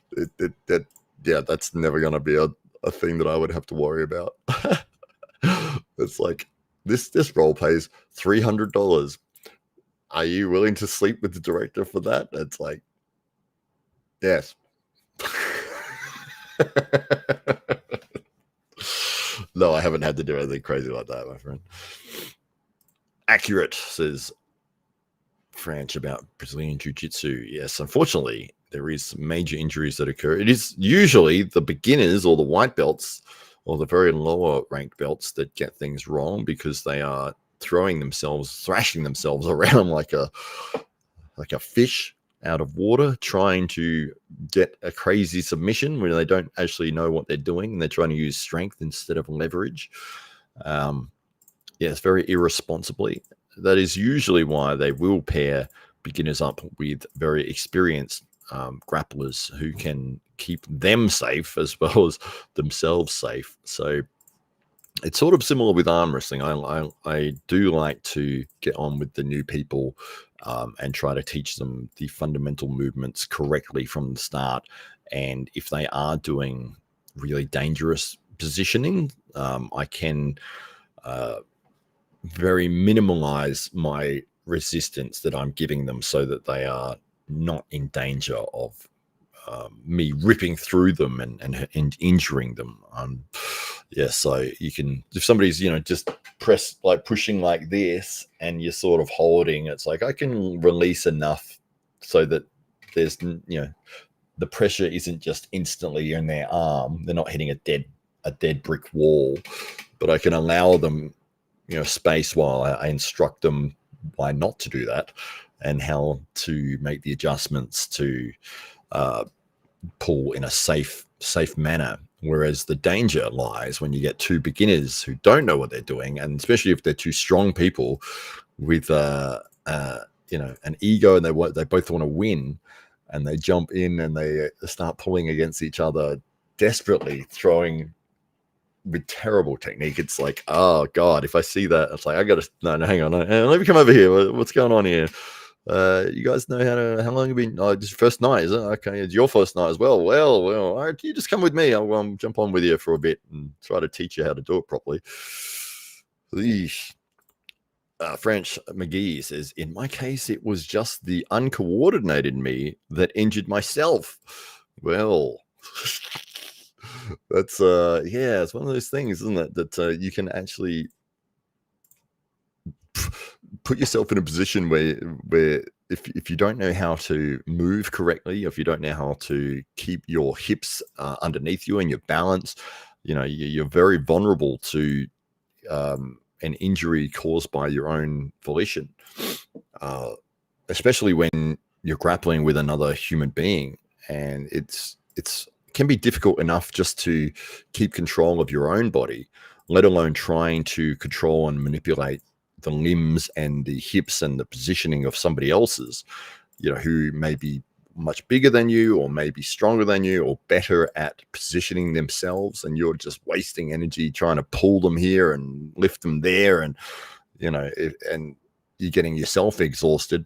Well, they may be very, very calmly just relaxed and fending off your hand just there, here and there. And because one of the things that is critical to success with jiu-jitsu and with any grappling sport, and it's the same with arm wrestling, is the ability to use all of your body and your body weight against the smallest, weakest part of another person. So, if you think of an arm bar, it's your entire body's weight is falling backwards and your hips are pushing up against somebody's elbow joint. How is somebody supposed to combat that if they're just trying to flex their arm? It's like, that's not going to happen unless you've got the best bicep curl in the world. And even then, you're still probably not going to be able to curl them up. And how long could you be able to curl them up for? Because they've just got to hold on to you, and eventually your arm's going to get tired and then it's going to be extended. So, it is one of the fun things about watching the sport, is seeing people that have mastery over their own physicality, and then not only that, but the ability to manipulate somebody else's as well and prevent them from being able to scoot their hips out, and they sensing what they're trying to do and how to stop them from getting into positions where they're better defensively, or that they are maybe starting their own offense against you as well. And you see that with arm wrestling too, but in probably a lot faster speeds. You'll feel that when somebody has gripped up against you, that they are trying to climb, and it's like, and they're trying to climb on me. I've got to stop that. I've got to, maybe open my hand to prevent them from getting on top of me. And then it's like they're pushing back that way. It's like, no, I've got to make the adjustments. And you're doing all these things very, very quickly. It's sort of the same with any grappling. And it would be the same with striking as well, but just not the physical grabbing hold of somebody else, but just noticing the patterns that people are utilizing to try to move you in a certain direction, or maybe they're feinting with these certain jabs, but they're going to throw to the body, or they're trying to condition you to bring your hand down because they've thrown 8 body shots in a row, and they go to throw another punch. You think it's going to the body, but really it's going to the head. All of those things are very, very clever. And I really enjoy that aspect of the gamesmanship that comes with a game plan of an athlete going into a combative environment. What is my thoughts on beetroot powder, says Sap the Bee. I don't know much about it, unfortunately. It sounds like a supplement to me. It probably has some good vitamin and minerals benefits to it. All I can say is it's more than likely relatively inexpensive, probably less than $50 to $100 to purchase. If you are getting results from it that you notice, then that's awesome. Keep using it. But as to its effectiveness, I can't speak on that because I don't know. But I can tell you personally, I don't use any supplements at all apart from testosterone, which is the ultimate supplement, I guess. No. But the whole supplement world and industry is quite interesting to me, because at the end of the day, all protein powders and all the rest of it, it's just it's like powdered food, really. And the name gives it away. It's a supplement. You are supplementing. Instead of eating a steak, you are having this powdered, which you're mixing with water or milk. That's the idea of how it's supposed to work. It's for people who are trying to reach a certain amount of protein grams per day. Let's say you're trying to hit 200 grams of protein per day, and you've eaten steak, chicken, eggs, fish, whatever. nuts and, you know, all that sort of thing. And it's like, all right, well, I'm at 170 for the day and I'm just absolutely full. Like I can't eat anything else, or I can't be bothered to cook another steak. It's like, well, here's this powder. I can just mix that with water and there's 30 grams of protein. Now I've hit my 200 grams. That's the idea of it. That's what it's supposed to do. But, you know, with marketing and all the rest of it, they'll put like Mr. Olympia on the front cover and be like, you can look like this dude if you use this stuff. And it's like, that's not going to happen. It doesn't work that way at all. It's like having a bloody steak and saying the same thing. So yes, people unfortunately tend to fall into the hype behind supplements big time. There are obviously benefits to vitamins and minerals and all that sort of thing, especially if somebody is deficient in those. But it's more of a case-by-case, person-by-person scenario. So maybe beetroot powder has something in it that really benefits your health specifically that you may be lacking in your normal diet. But other people may not get anything out of it because whatever it is that's in beetroot powder, they already have the required levels. So your body's like, no, we've already got enough of that. We don't need that. So we'll just piss that out. Thanks a lot. Thanks for your $50 powder that you spent money on that is now just going straight through you into the toilet. Safta B says, you've been in the strength game for a long time. In your experience, are supplements actually necessary? It's funny because I was just talking about that. No, I don't think so at all. I think that, as I said, the key is in the word supplement. So you are supplementing a meal for the powder or whatever. They have benefits in terms of if you cannot reach the certain requirements that you're trying to hit in terms of calories or in terms of protein grams or that sort of thing. It is a good alternative to having to stuff your face with an enormous amount of protein-based foods for the day. That is where their benefit lies. But if you are able to keep your levels of required nutrition up, then you don't have any purpose for them, and your body can only absorb a certain amount each day or within a certain window. I think it's a 3-hour window. So if you've already eaten, say, a steak and some fish and some chicken or something like that, and then you have a protein powder, protein shake on top of that, it's probably going to waste because your body's like, I can't absorb all of this at once. So just flush out everything else.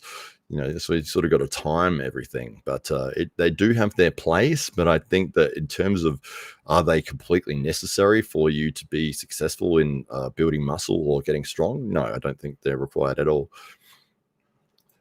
Ryu says, do you think you have a chance to beat Jake the Aussie arm wrestler for his pride and joy 3rd place trophy? Well, it's on left arm. My left arm is not that great. And I don't know if I've actually felt Jake's left. But if anyone wants a match with Jake for that trophy, he has stipulated that it is $100,000 to be able to jump on the table and challenge him for that trophy, which is now missing one of the handles on one side because when he flew over to Ireland, I think they accidentally broke it in traveling the airline. It snapped off the handle of the trophy. I think he has glued it back on, but it's sort of like hanging on. I don't know. It's $100,000 to challenge Jake Ward for that. So I think he can keep the $10 trophy. I think it's more fun that he has it. I love those little funny things that people, the gimmicks, I guess you'd call them. It's like me with the double biceps thing. Jake's got the 3rd place left-hand trophy, and it's great. There's lots of fun characters in the world of arm wrestling. David Holmes, thank you so much, my friend. Merry Christmas to you. He says, Merry Christmas, Matt. Have a good one. He's put in 20 Canadian dollars, which is worth more than Australian dollars. So it's probably like 25 Australian dollars. Thank you so much, David. I think you are the 3rd person ever to give me a super chat. So I really appreciate that, mate. And yes, Merry Christmas to you. I think it's probably just gone past Christmas there. It's probably just pushing into Boxing Day and your part of the world. But great to see you. Hope you had a great Christmas, and really appreciate the super chat there. French McGee says, supplements are much less fun. I'd rather stuff my face with steak. I thought that was going in a different direction. When I was reading that, I was like, I should pre-read this before I continue, but it went to a good place. So yes, well, steak. One of those things, though, that frustrates me is I go to a restaurant to order a steak. They ask you how you want your steak. And I don't like my steak bloody. I know a lot of people do, and and that's fine. A lot of people say they like blue steak, or they'll say things like, "Oh, just walk it past the grill on the way over to me, and throw the slab on there covered in blood." I don't like that. I'd rather it was cooked.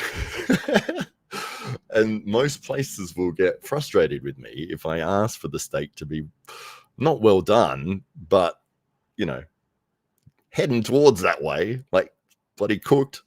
So I always say medium. I'll say medium. Although I had a steak recently and it was very raw in the middle and I just couldn't eat it. It was like, this sucks. I'm not happy with this at all. And I've paid $30 or whatever it was for this steak. But yeah, I've had waiters literally argue with me and say, like, if you say medium to well, they're like, oh, I have to put that in the oven or whatever, or on the pan for longer, and it's going to shrink it down. And it's like, why did you ask me how I wanted it there? That's how I want it. Why ask if I'm not allowed to have it like that? So anyway, I'm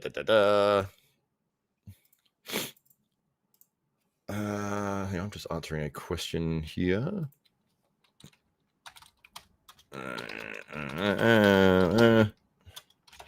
All right, we'll see if we can get French in. I've sent her the link. Ryu says, does Jake bring that trophy to every arm wrestling event? I hope that he does. He definitely brought it to Ireland, which is why it was broken. Maybe somebody had challenged him for that match or something.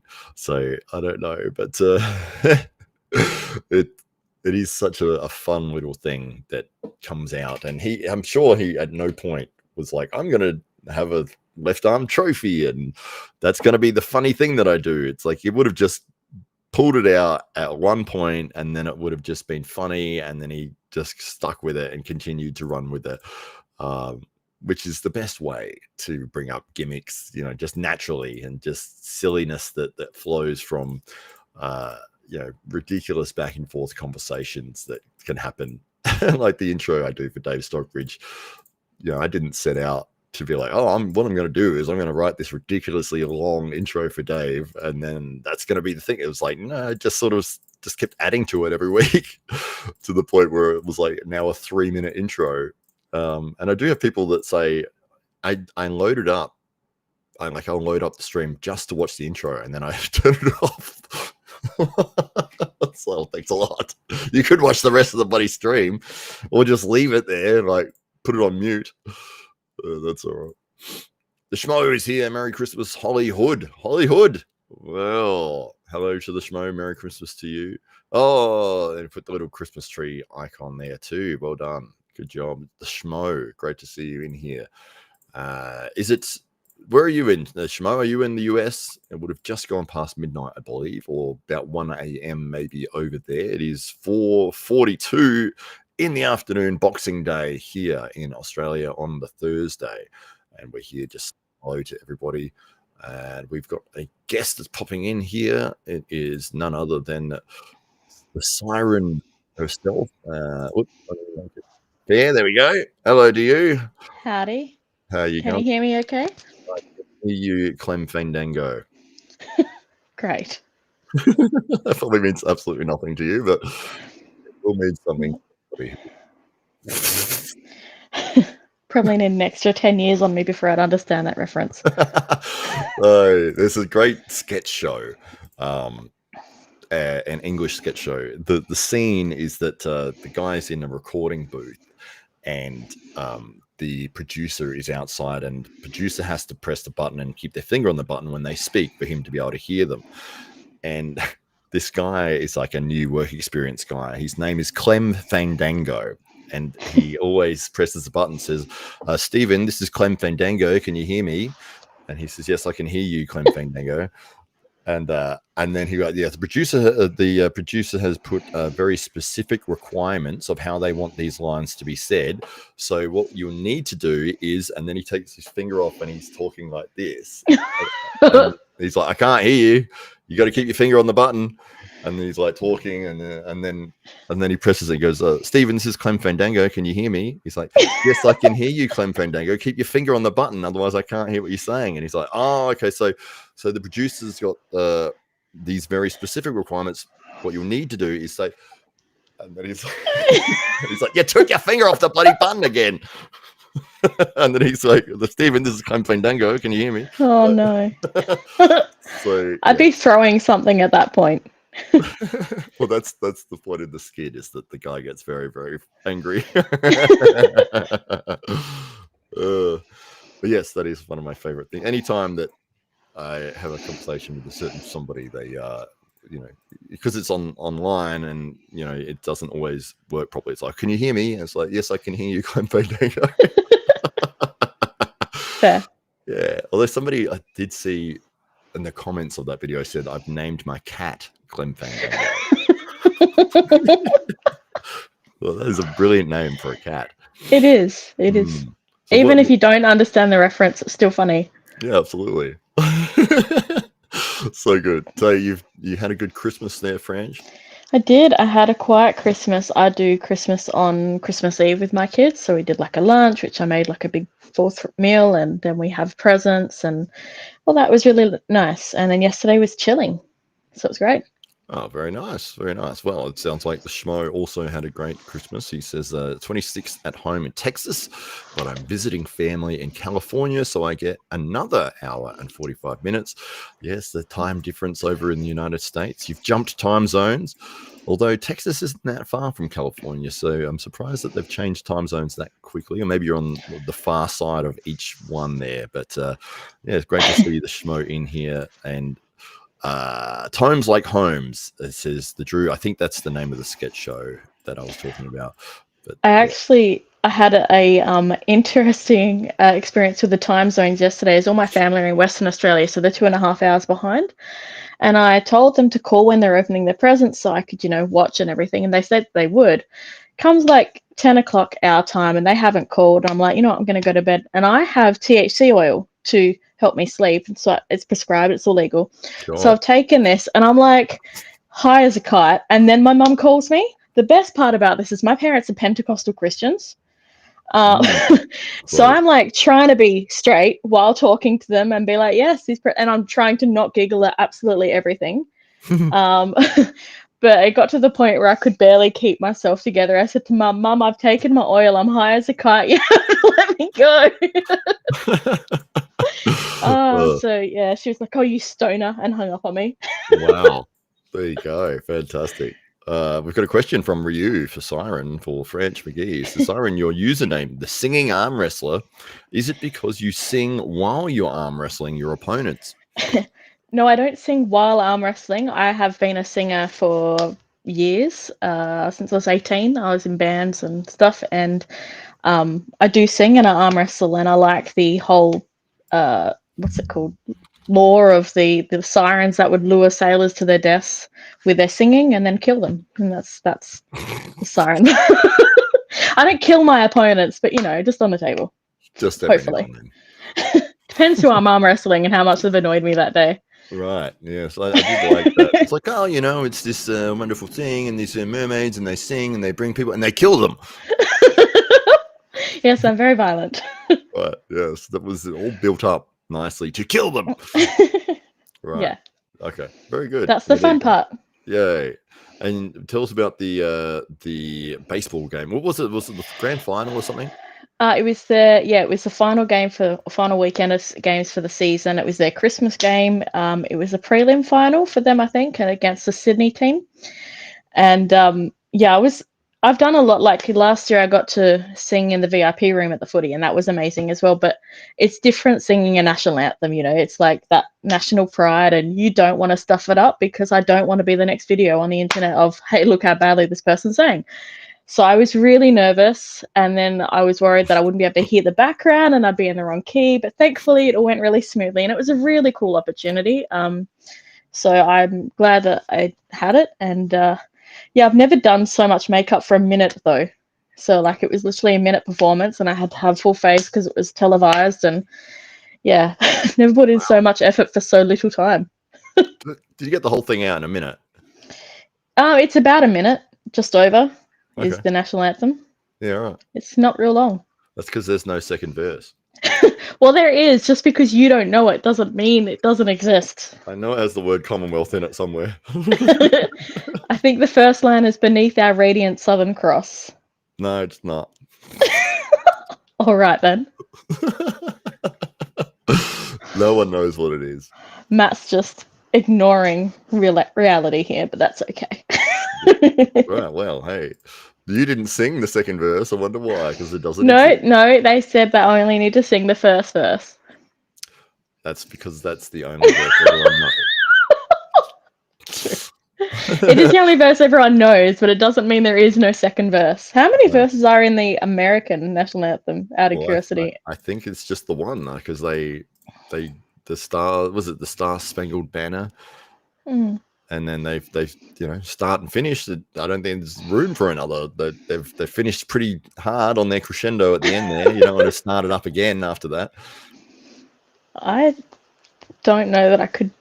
I don't know how it goes, to be honest. I'll say, can you see through the? Oh, that's right. Yeah. Now I can hear it, but yeah, I have no idea how it would end. Right. But maybe they have a second verse that no one knows as well. I think it ends with play ball. Is that the sports edition? The sports edition national anthem? It's every time I've seen the American national anthem, they end with play ball. Are you only watching it with sporting events? Yes. Oh. What do they sing at other times? I didn't know they would they not sing it at like No. the White House and stuff? No. There's no No, sport ridiculous. going on there. They're not allowed. They'll be like, hey, hang on, is this leading into a sport? Then stop singing. Did you have to sing it at school growing up? The Australian one, obviously, not The American one? No. No. I clarify because I know you. Yeah, I didn't know it. And then I think it was year 6, we had a teacher that said, who here knows the Australian national anthem? And I think, I don't know, two kids knew it or something. And he's like, all right, by the end of this lesson, every single one of you is going to know the words, and you have to get up here, and every person is going to have to sing the words, like Wow. individually in front of everyone else. And so we did that, and yeah, so that was how I learned how to do it, which is Yeah. And as you said, it's reasonably quick. So yeah. Oh, actually, I just found out that there are 4 verses to the American national anthem. 4, Oh, indeed. so can you just apologize for saying no to me No. because I was right, you were wrong? I was right. It ends with play ball. That's the 3rd and 4th verse. Oh my lord. Sure, but what I mean, like, we had to sing out the Australian anthem every single week at school. We had like a assembly, and the first thing we do is sing the national anthem. Surely they would have that in American schools, and they're not singing and yelling "play ball" at the end of it. Well, they are. Then they go and play baseball. Everyone Fine. loves it. That's the best part. It's like assembly. Yes, we're playing baseball. I wish there was an American in the comments who would jump in. There's no And- Americans in the comments at all. Damn it. Lies. I think everyone is American that's watching, apart from maybe we've got a couple of the local Australians, but yes, the audience. So some Europeans as well. Yeah, but the Drew is in Las Vegas. He would know, and he loves to answer questions, don't you, Drew? Come on, Drew. What was the Now would be a question great time.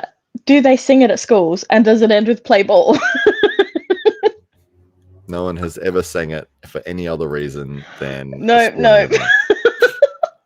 Wow. That's amazing. Yeah, it is amazing. See, there you go. Nope, none. Aha, ha. I feel like they're lying to me.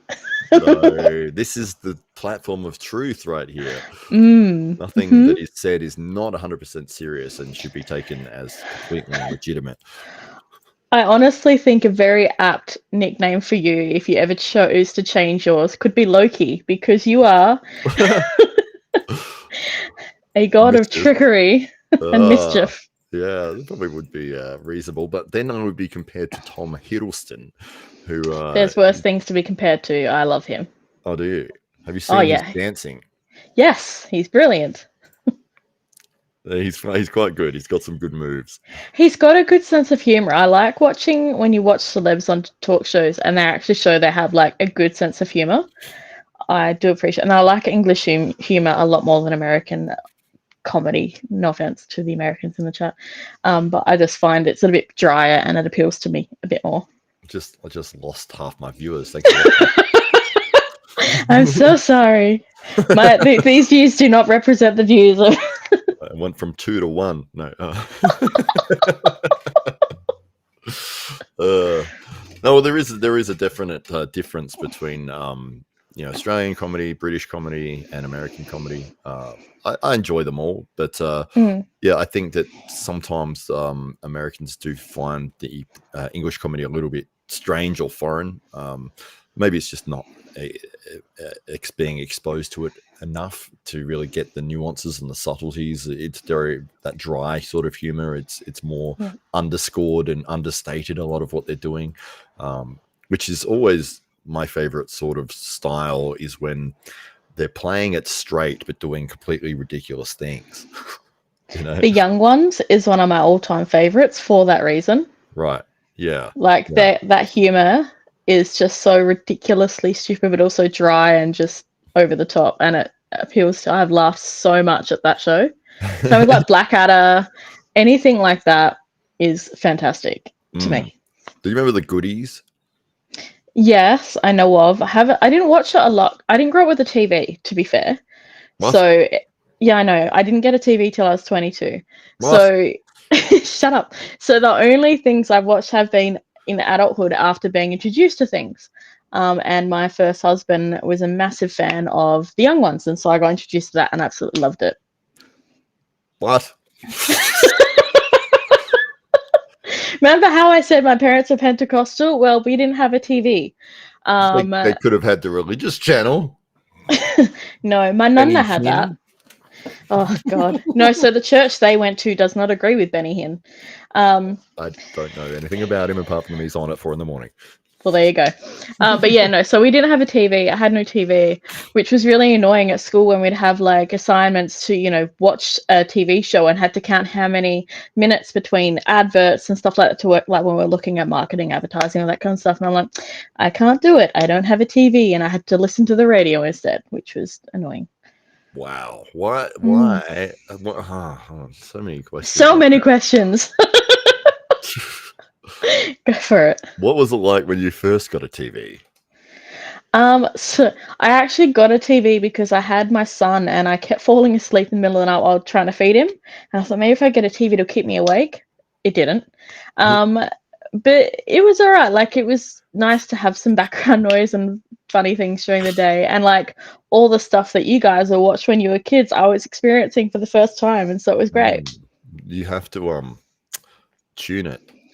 You can't just put it on and have the static. Is that what you were watching?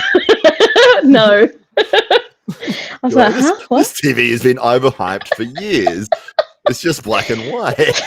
Yeah, it's just like one of those books where you look at the picture really close and it's like a thing and it becomes something else. Remember those Magic Eye books? It's like that with the TV black and white. It's actually a Magic Eye TV. You've got to focus. Could you do those things? There's some people that could and couldn't.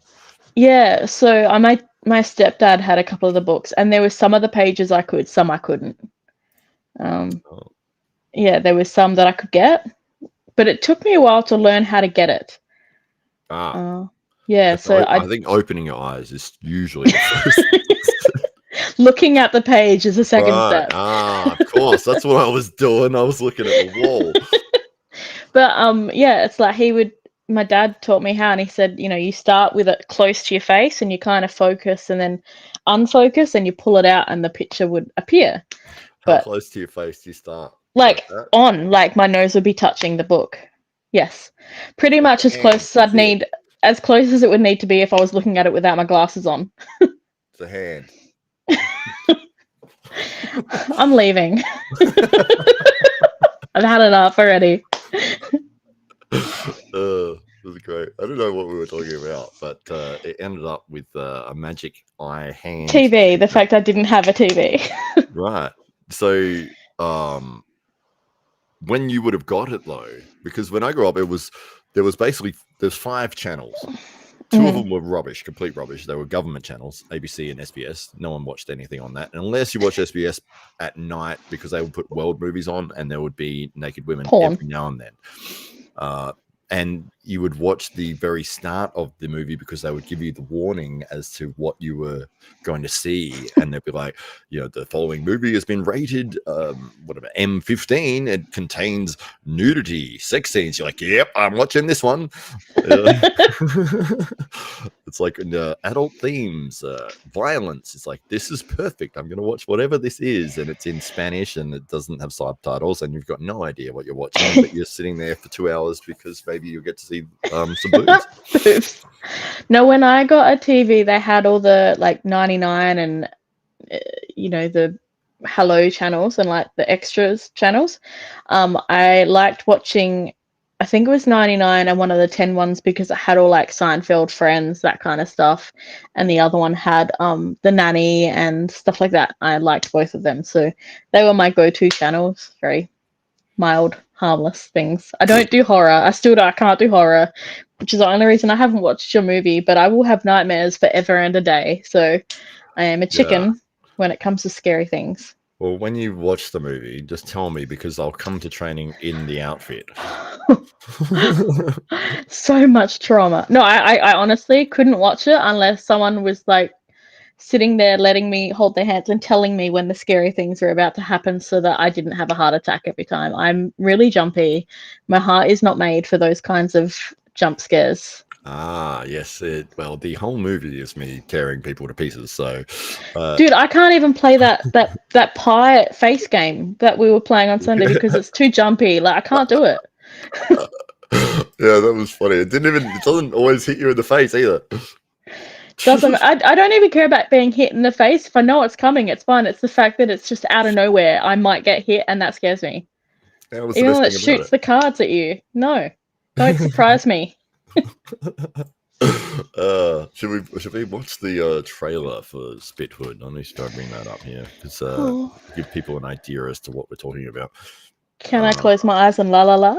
No, you must watch every moment. Which one? Oh my god! That one? Is it that one? Is it that one? 1 month ago? Or that one? Which one is it? Ooh, David, you need to watch it with a VPN on Amazon Prime because it's only for American or UK audiences at the moment. Yeah, which is very frustrating. All right, share screen. And ding, and ding. You ready for a last shift? Yeah, there's just a lot of paperwork. We're getting a new prisoner. I don't understand. We are shutting down tomorrow. Who is this guy? Some kind of perv? Probably some psycho with nothing on his mind but murder. You gonna play ball? This will be in a hotel for the next 10 hours. Enjoy. I have a really bad feeling about this.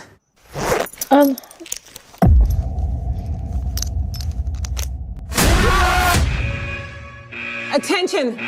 Attention, this is not a drill. We have a code black. The patient is out of confinement. Prepare for full lockdown. This place is built to ensure that if a lockdown comes into effect, no one can get out. Meaning? No one can get in. We need to find this guy. Nothing like this has ever happened before. We got a problem. Something or someone in here has triggered him. Forgive me my sins and grant me the gift of eternal salvation.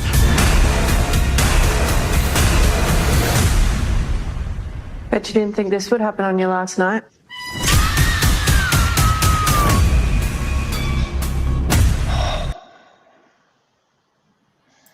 There you go. Yeah. So, why are you killing people? Like you said before that it kind of cut out some of the motive. What was the motive for you killing them? Hang on. Are you allowed to say? Yeah, absolutely. My video was autoplay in the background. Yeah, so the character, this isn't spoiling anything, but the idea of what happens is that this was supposed to be the opening scene of the film, which was cut, is that I'm walking along the road with my pregnant wife, and we get hit by a car. And she gets killed, and so does the child, and I get severely disfigured. And as I'm laying on the ground, the driver gets out and comes over, and it's a young. I see that it's a young woman with brown hair, but I can't quite see her face properly. And then she sees what she's done, freaks out, gets in the car, and takes off. And so it's a hit and run.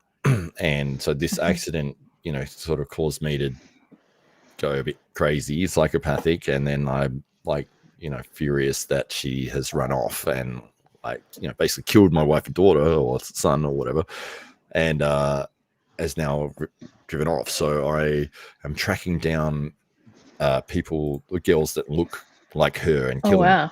And then I find that she is another girl that was a potential, and she works in the prison as a prison psychologist or something. So I deliberately get myself put into that prison to take her out.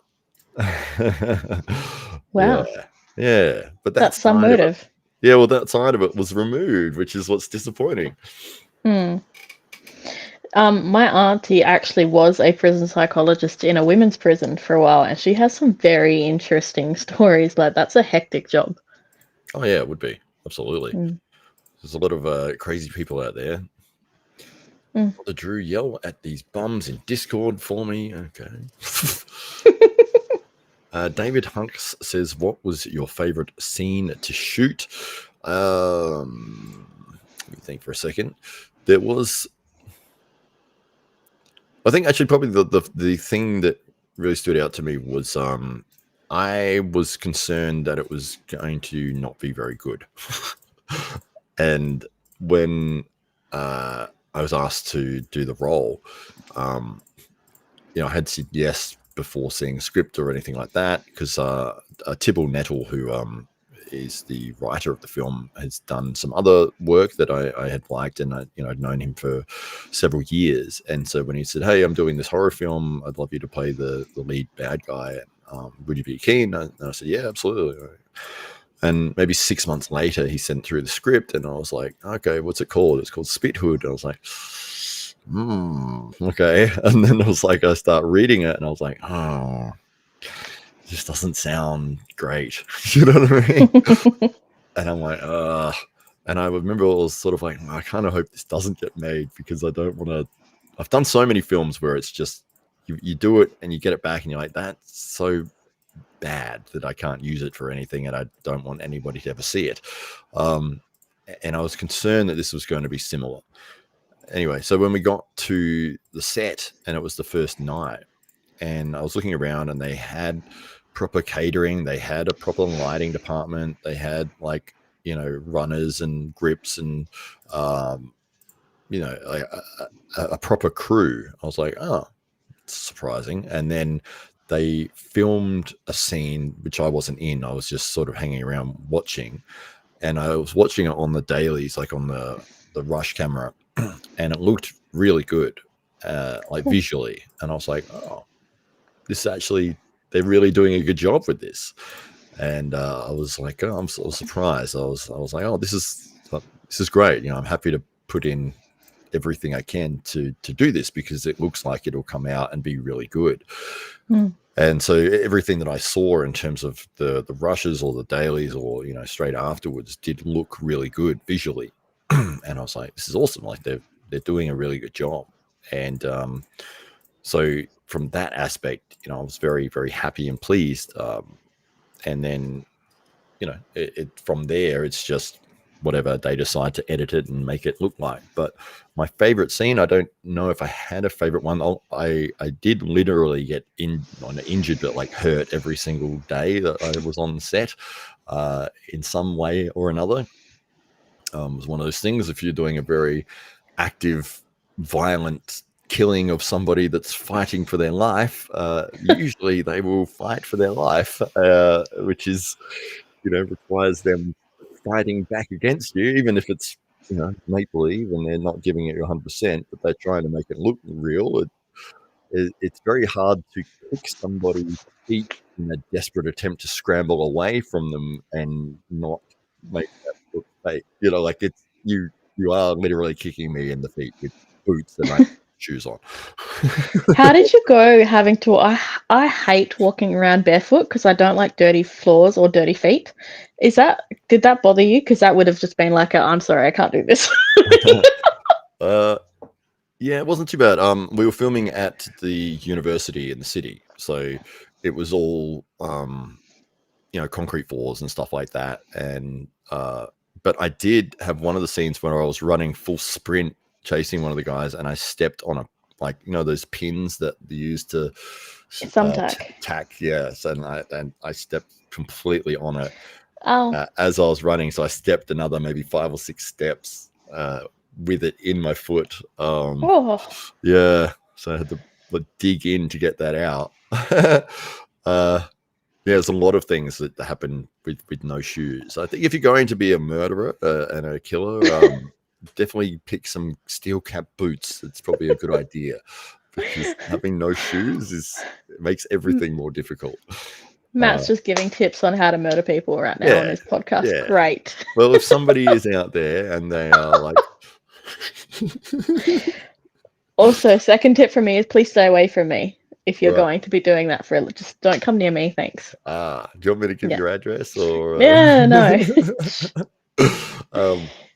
Yeah, because if somebody is out there and they are in the middle of doing that, and a brick drops down and hits them on the foot, and they've got steel cap boots, they'll be like, "That was a good tip. Thank you very much. That may have ruined this for me." What a wholesome channel you have here. Yeah, that did happen to me on one of the scenes. I had to grab my agent, actually, who was acting in the scene with me, Nick Buckland, great guy, and I had to grab him by the throat and slam him into the wall. You know, obviously, he's throwing himself back, and I'm just, you know, holding him, kind of thing. But he did that. He was playing a security guard. He slams into the wall. The radio on his belt completely pops off and drops and smashes me in the toes. It's just like, oh shit. So yeah, that was another little injury that took place. But yeah, it was something every single day. There was something that was you know, would hit you or hurt you or whatever. But yeah, that's the fun of doing it. And if you're going to do physical roles and physical scenes like that, then yeah, it's to be expected. Yeah, makes sense. I couldn't see anything either from here downwards. So I could see here up, nothing down at all because of the mask, the way that it was set. So if definitely not an OH&S for running then. Yeah. So if somebody's beneath me, I can't see them. Like, I've got to guess where they are. All the women in the club would be invisible to you then. We're all like up here on you. Yeah, that's right. If that. I had to like put my head down like that to be able to see properly. And then it's like, let's do another take, because just keep your head up, like, because, you know, you're coming out on the screen like this.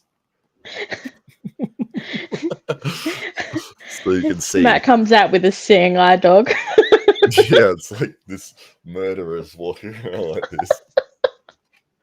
That would have taken away from some of the levity, maybe. A little bit. Yeah, the blind killer. Yeah. The sort of thing is, if you've got to wear a Could mask. be a really cool name for a movie, though. The Blind Murderer or the Blind Killer. That would be it. That would be the worst killer around. You would just be firing. Well, hang randomly. on. You've got a blind superhero because you've got that guy. Daredevil. Yeah, that one.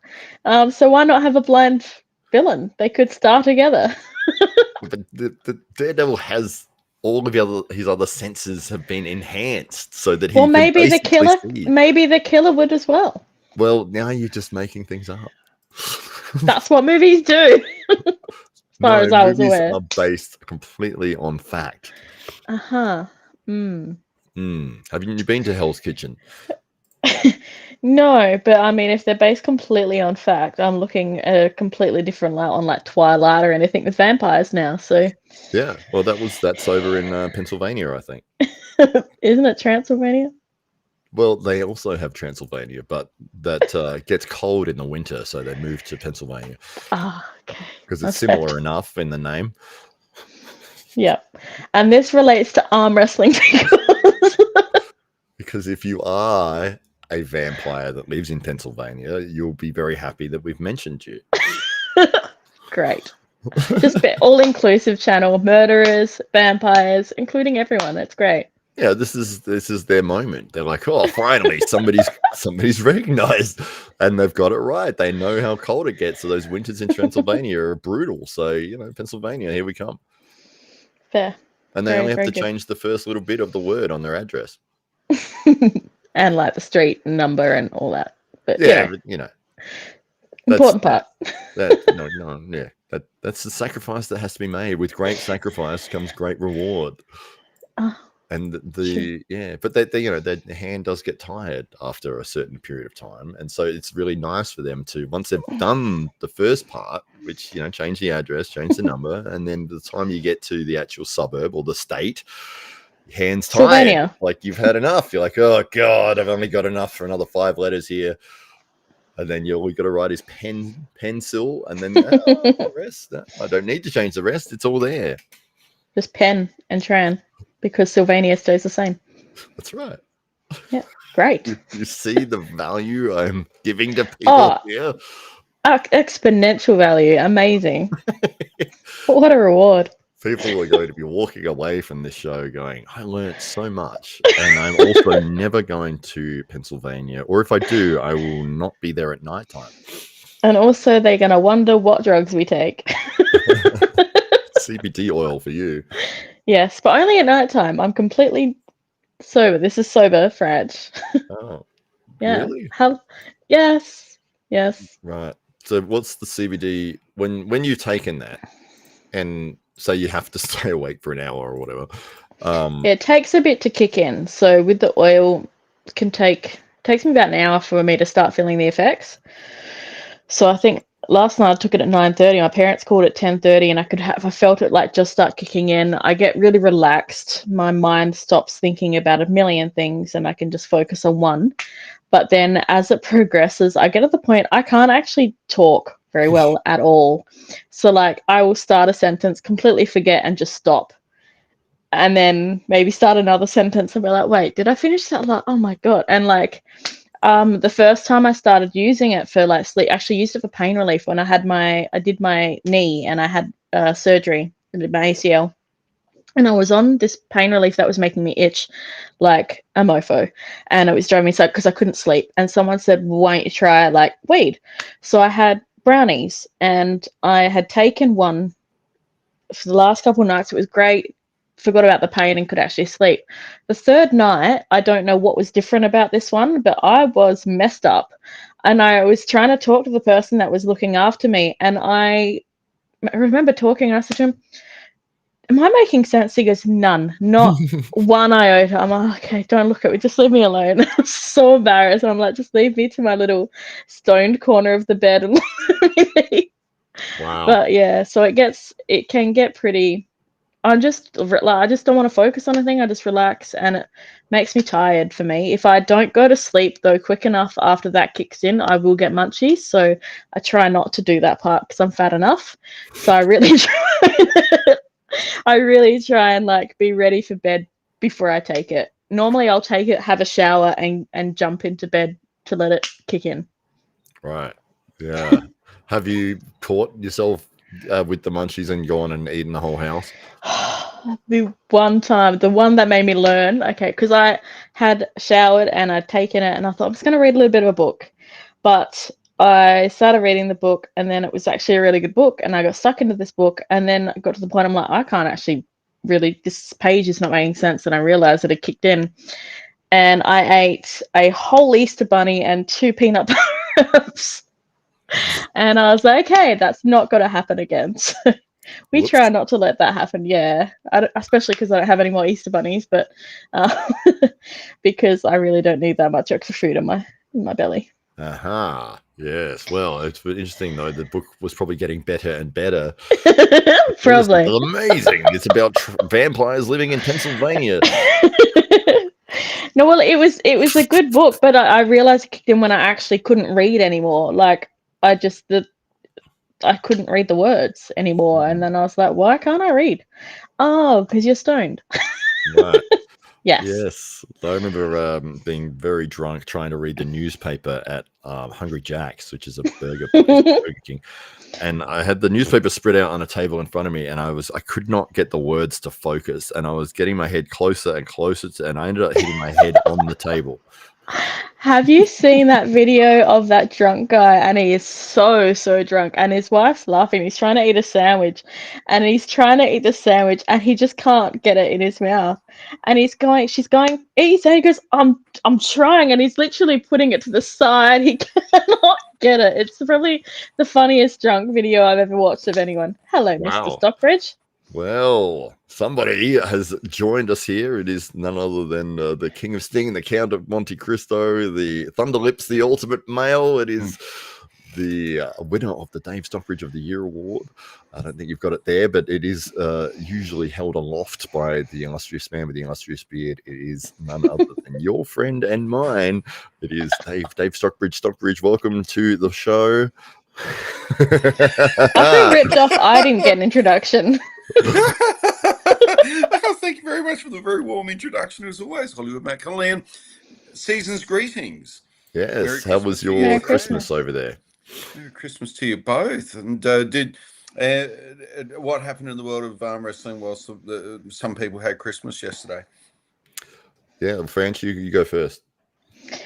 What happened in the world of arm wrestling? Well, I have no idea. I had Christmas and I was I cleaned up because the kids left in the morning after they opened up the presents, so they went home and I cleaned my house and I watched Christmas rom-coms, which is my secret shame. We don't talk about it.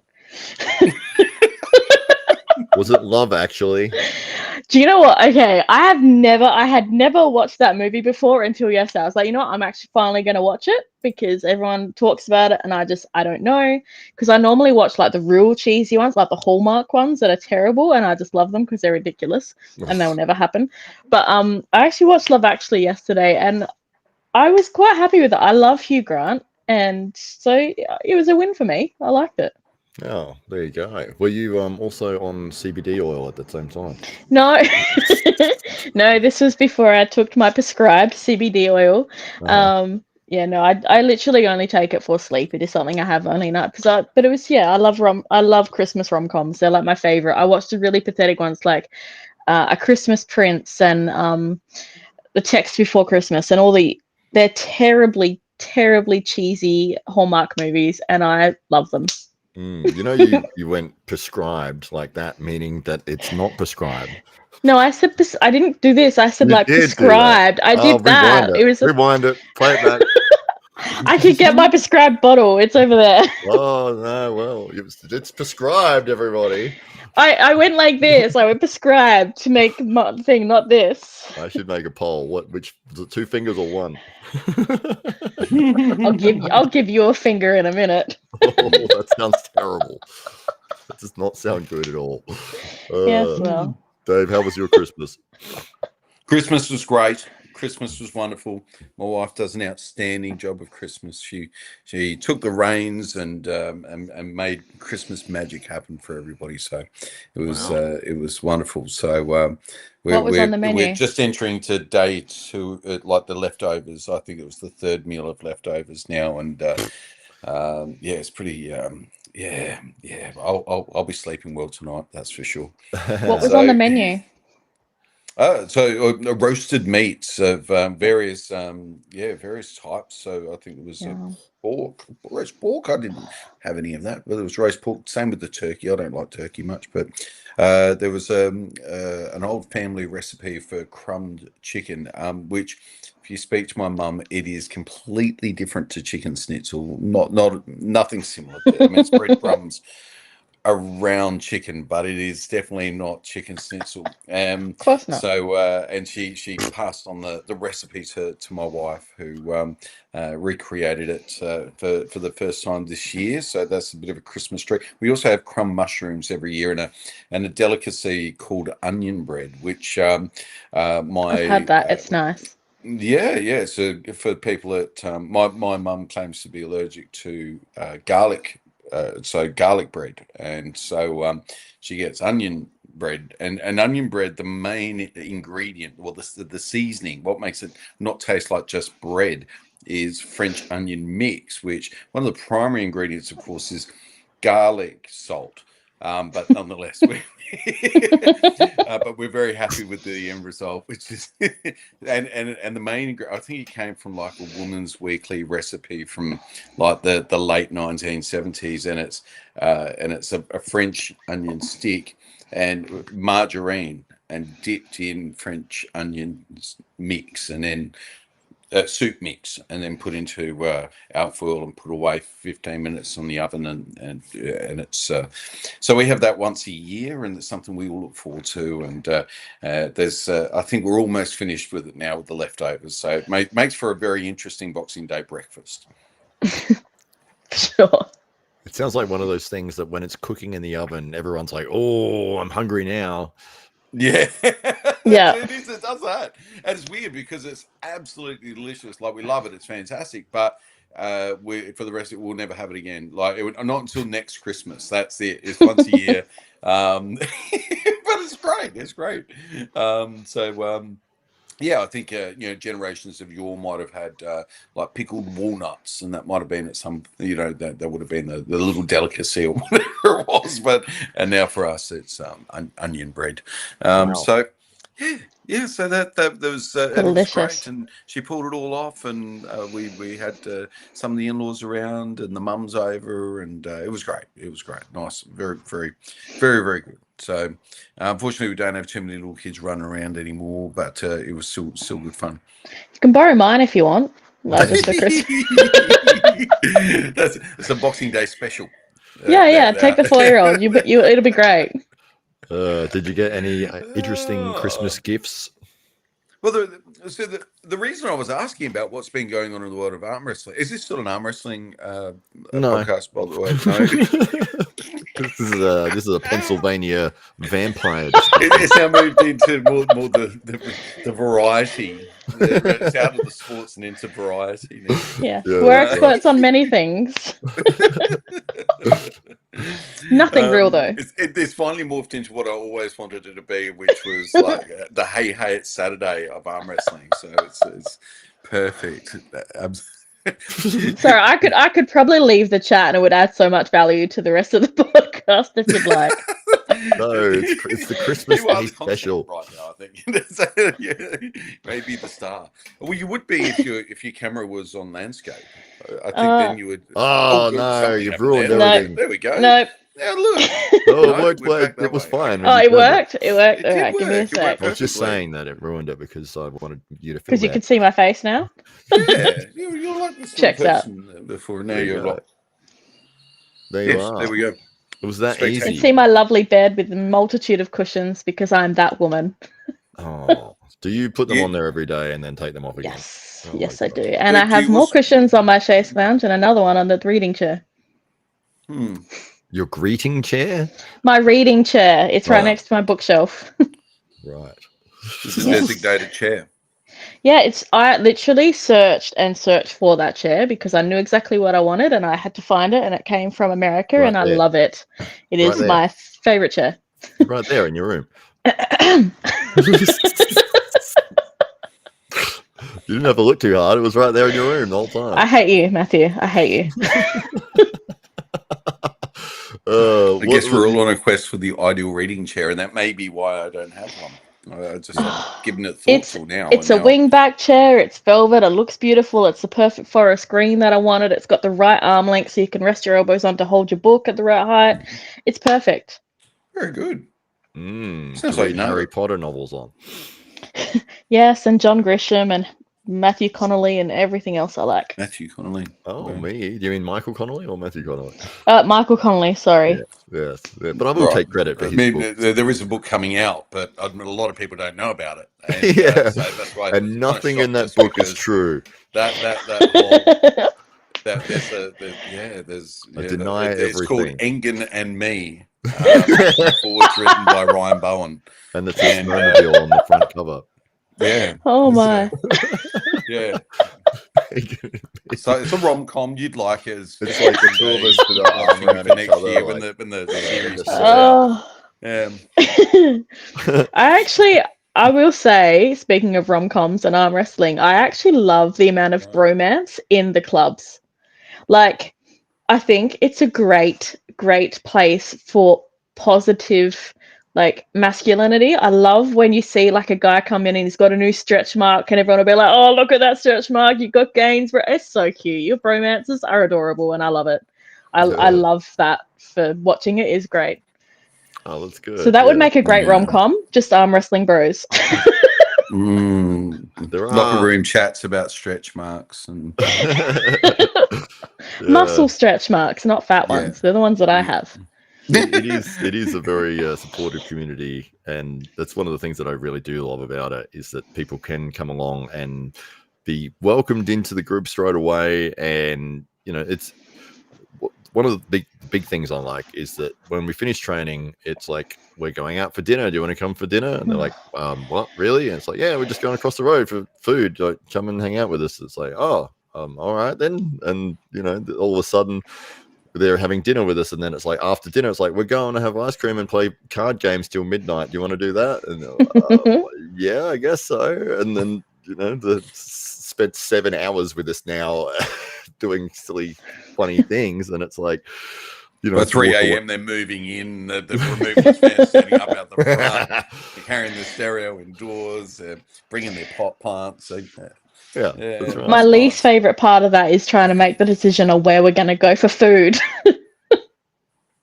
Yes. And also, I'm generally really hungry, and you're all standing around in the car park talking for 15 minutes when I could be at the restaurant ordering while you talk, and I'd actually be eating, and I'd be a lot happier about that too. Is that why you just stand there giving everyone death stares the whole time? Yes. Right. Yes, it is. Yeah. Eddie and Brian Shaw says to Drew, I'm thinking he's talking Ultimate about bromance. Yeah. Yeah, but I found that all across the world with arm wrestling is that everyone is very supportive. Everyone wants you to do well. You can get on the table with literally anybody, and despite your skill level, you can have a good time with them. If somebody is a world champion and I get on with them, obviously that I'm not going to be able to do anything competitive to them, but they'll allow me to get positions or work or, and give me advice on how I can get better. And it's like, this is just a very positive room. It's not like you'd be like, oh no, that person's not at my level. Don't even waste my time. It's like, no, yeah, I'd love to show you. Hey, what are you doing? What do you do? What's your skill set? Oh, that feels strong. Like, did you always do that? Or, so that side of it is very, very, very powerful. Mm.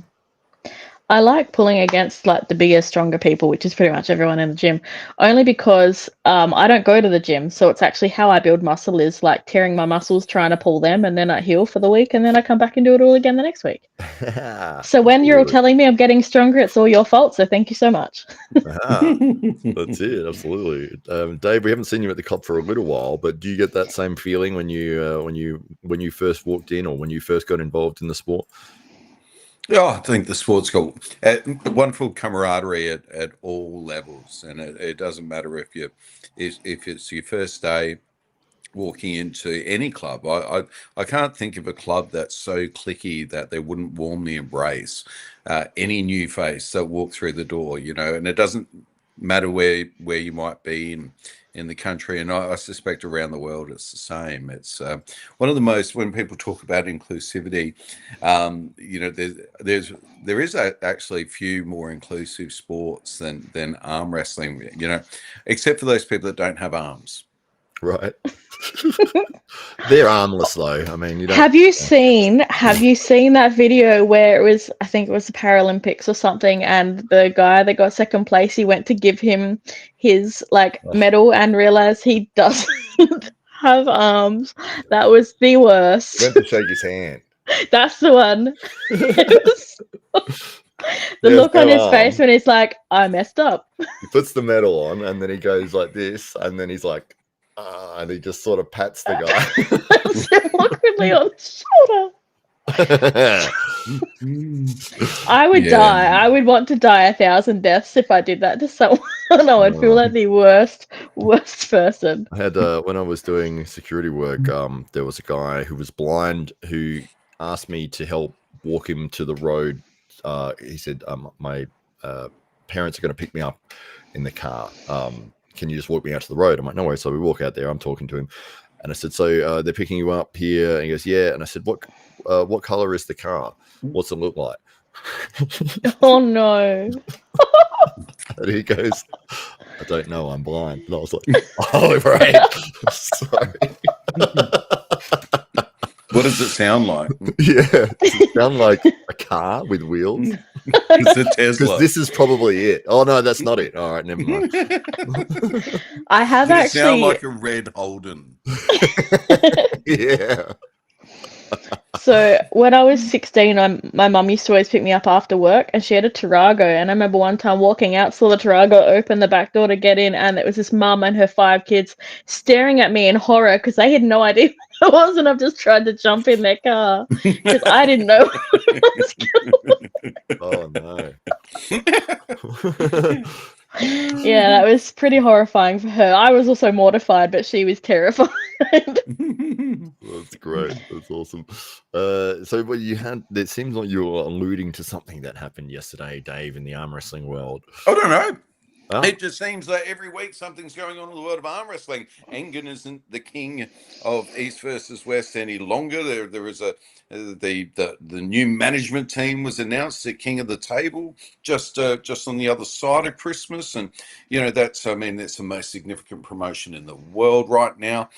We don't know, you know, how much money has changed hands, what liabilities might have been involved, what the branding is, what the plan is moving forward. We do know that there's an event coming up in Georgia, which is a really interesting choice in venue. So, you know, it's the second, you know, it's the next event is, you know, it's not going to be on home turf, and anybody's home turf really, apart from Georgian athletes, of course. But when we're talking about the production, so Core Sports, what we know to the extent that their involvement is assured into the future? There's a whole lot of question marks that have been thrown up that you know this has all happened quite quickly as well. So a lot of question marks there in the at East versus West, King of the Table, and it might be a very positive sign. Of course, we know how abrasive Engen could be as personality, although we still know he's going to be a big influence moving forward as his role won't change dramatically in that he'll still be the matchmaker, so still heavily influencing the cards on the biggest promotions in the world. So, you know, this is earth-shattering news in the world of arm wrestling, and at the same time, on the other side of the pond, we've got big movers and shakers. And I know on your podcast, I don't know if you've done this interview yet, but you've got an upcoming guest, I think, who is going to reveal more about some very, very exciting plans for arm wrestling to be featuring in more so in the media, and so this type of exposure and what opportunities might be there for arm wrestling moving forward, and will it take the shape of big promotions, or will it take the shape of leagues? We don't know, and I think this move by Robert Baxter to kind of seemingly shore things up there on the East versus West ship for a little while has thrown up more conjecture than answered questions, is my feeling. What is your feeling, Hollywood Matt Connolly? You've always got your finger on the pulse. You're talking to the movers and shakers of the arm wrestling world, and I'm sure they've all been whispering in your ear and just letting you know a little bit of the inside story on all of this. So I'll be very, very curious to hear what your thoughts are, and so would the Drew. The Drew is like bated breath at the moment. No, well, I don't know if that is all public knowledge as yet as to the thing changes that you may have alluded to there, but I'll have to wait and see how that all plays out. But yes, the next event in Georgia, I guess it's not that far from Turkey, so maybe that shouldn't affect athletes too badly. You would think maybe if it's going to be in Georgia that I don't know if they've actually announced the athletes that are competing, but obviously Levan Saganashvili, the number one in the world, is do you think there's Georgian government money involved? There's a lot of Georgians dominate sport. They'd love to see a winner there in Georgia. They do. Do you think that there might be a bit of incentive, much as we do here for the Grand Prix, where we throw money at the Formula One, and for Live Golf, and where the government will throw money at a promotion? Maybe that's what's going on there. Maybe the Georgian government sees it as an opportunity. I don't know. I'm just speculating, but wouldn't it be wonderful to think that government's getting behind the arm wrestling world? Yeah, for sure. Absolutely. It would be awesome if I know that there are already sponsorships and stuff in place where athletes get paid to be a professional athlete, and arm wrestling is included in one of those stipulations. You can say that you are a professional athlete as an arm wrestler, and you can get paid. I'm not sure how much the amount that they get, but to get anything is a very positive step forwards into the sport. So potentially Georgia is looking at and saying hello to oh, we had a cameo appearance. That's Mrs. Stockbridge of the year. That's right. That was the one and only appearance of Mrs. Stockbridge right there. I'll have to wait till next Christmas to see that again. But, she can only come in if I get some onion bread, though. Right. Yeah. That's the price. Absolutely. Yeah, it is interesting. I think we've spoken about this a few times, is that it feels like at this point in time, there are a lot of people around the world that are trying different things with the sport of arm wrestling to see what will be the right way forwards for the balance between satisfaction of the athletes and interest from the mainstream audience. And once the formula is found, whether it is pay-per-view events, whether it is super match cards, whether it's tournament cards, whether it's leagues, whether it's I think we haven't hit the nail on the head and said this is what the audience wants to see. We haven't discovered that yet. I think that we've put things forwards, and some have had some degrees of success. But in terms of something where it is this is exactly what everyone wants to see whenever they think arm wrestling, I think that hasn't been discovered at this point.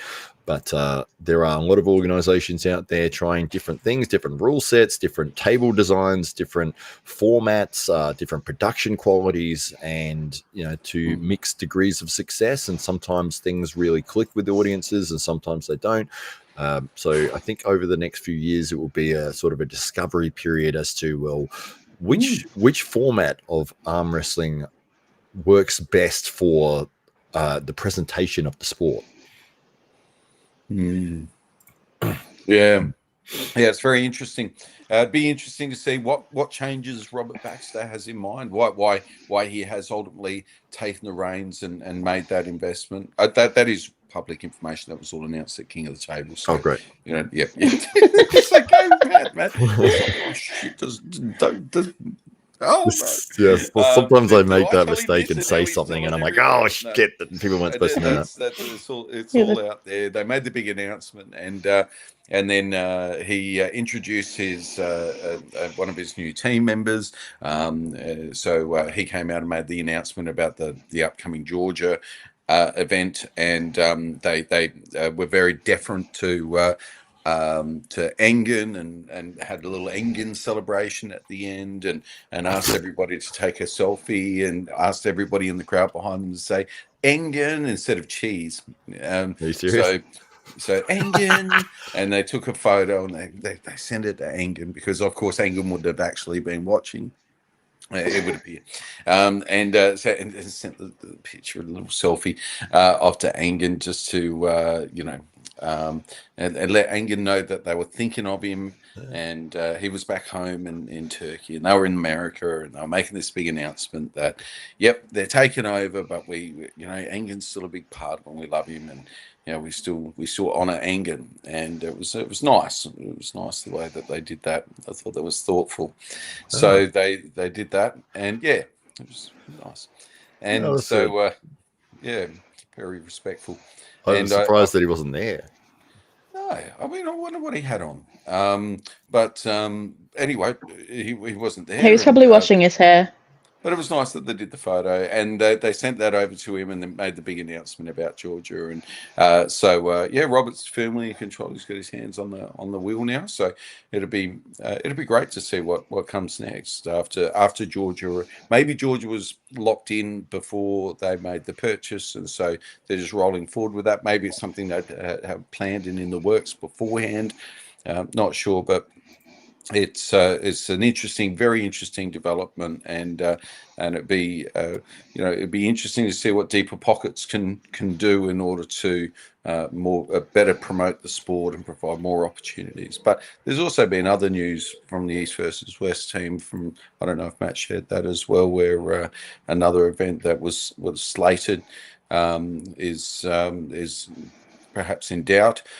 So there are the rumblings in that world at the moment. So we'll just see what the fallout is as things unfold in the coming weeks and months. So I wonder if to what extent the Engen can stay on and not being the ultimate czar of the organisation, and it'd be very interesting if Robert or one of his new team members happen to have a creative disagreement with Engen. How that would be, it'd be interesting to see the resolution process there.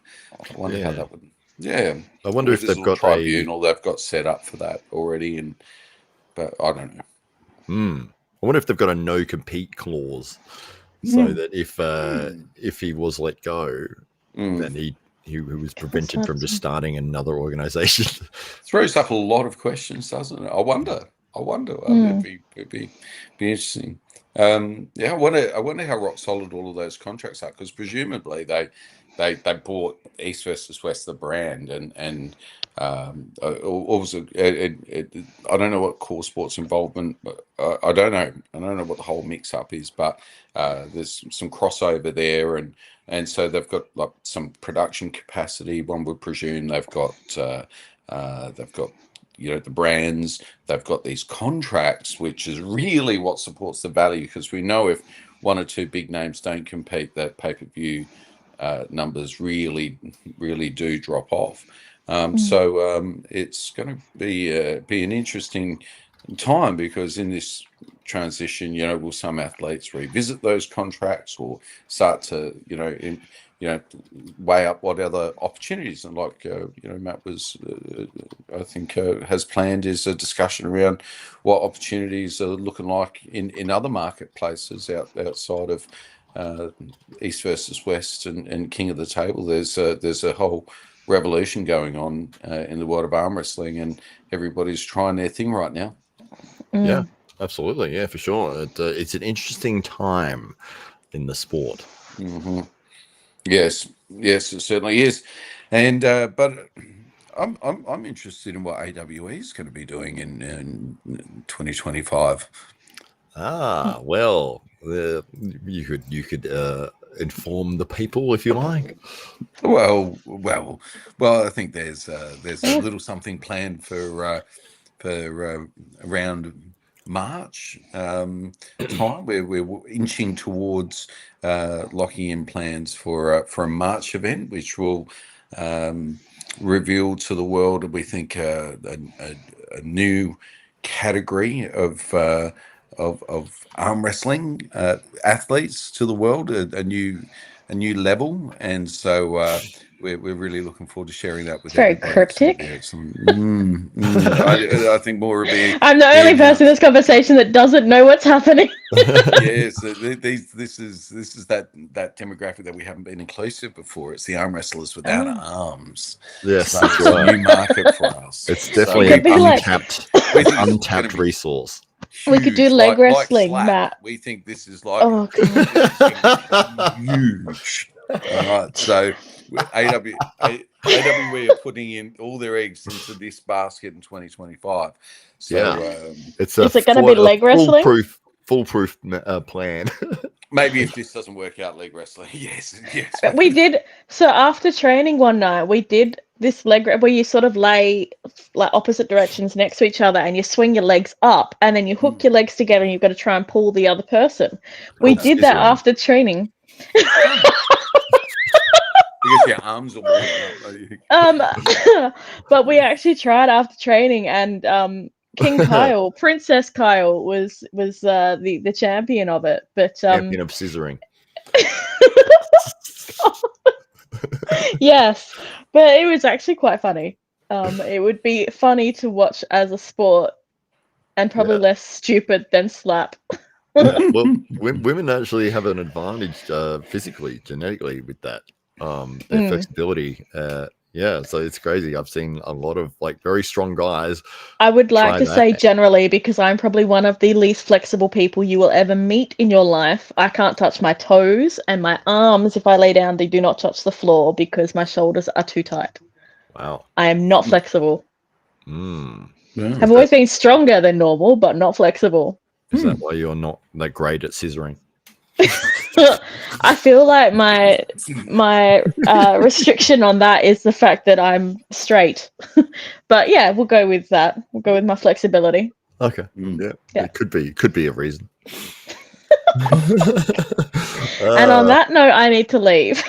That's fine. I think we might wrap it up. I've been going. It was over 2.5 hours so far. I was planning on just doing like 20 minutes, but I was having a lot of fun talking with everybody. And then, yeah, it's great to have. Thanks for having me, French McGee on, and as well as the man himself, Dave Stockbridge. It's always a pleasure to speak. You need to come to the club again. We haven't seen you for a bit too long there, Dave. It's because my wife won't let me.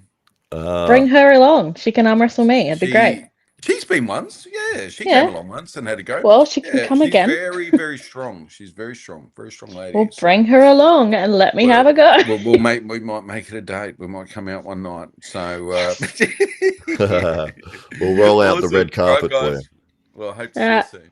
All right, see you later. Everybody. I'll give you a last bicep before we finish get it out. There we go. I'm not doing mine.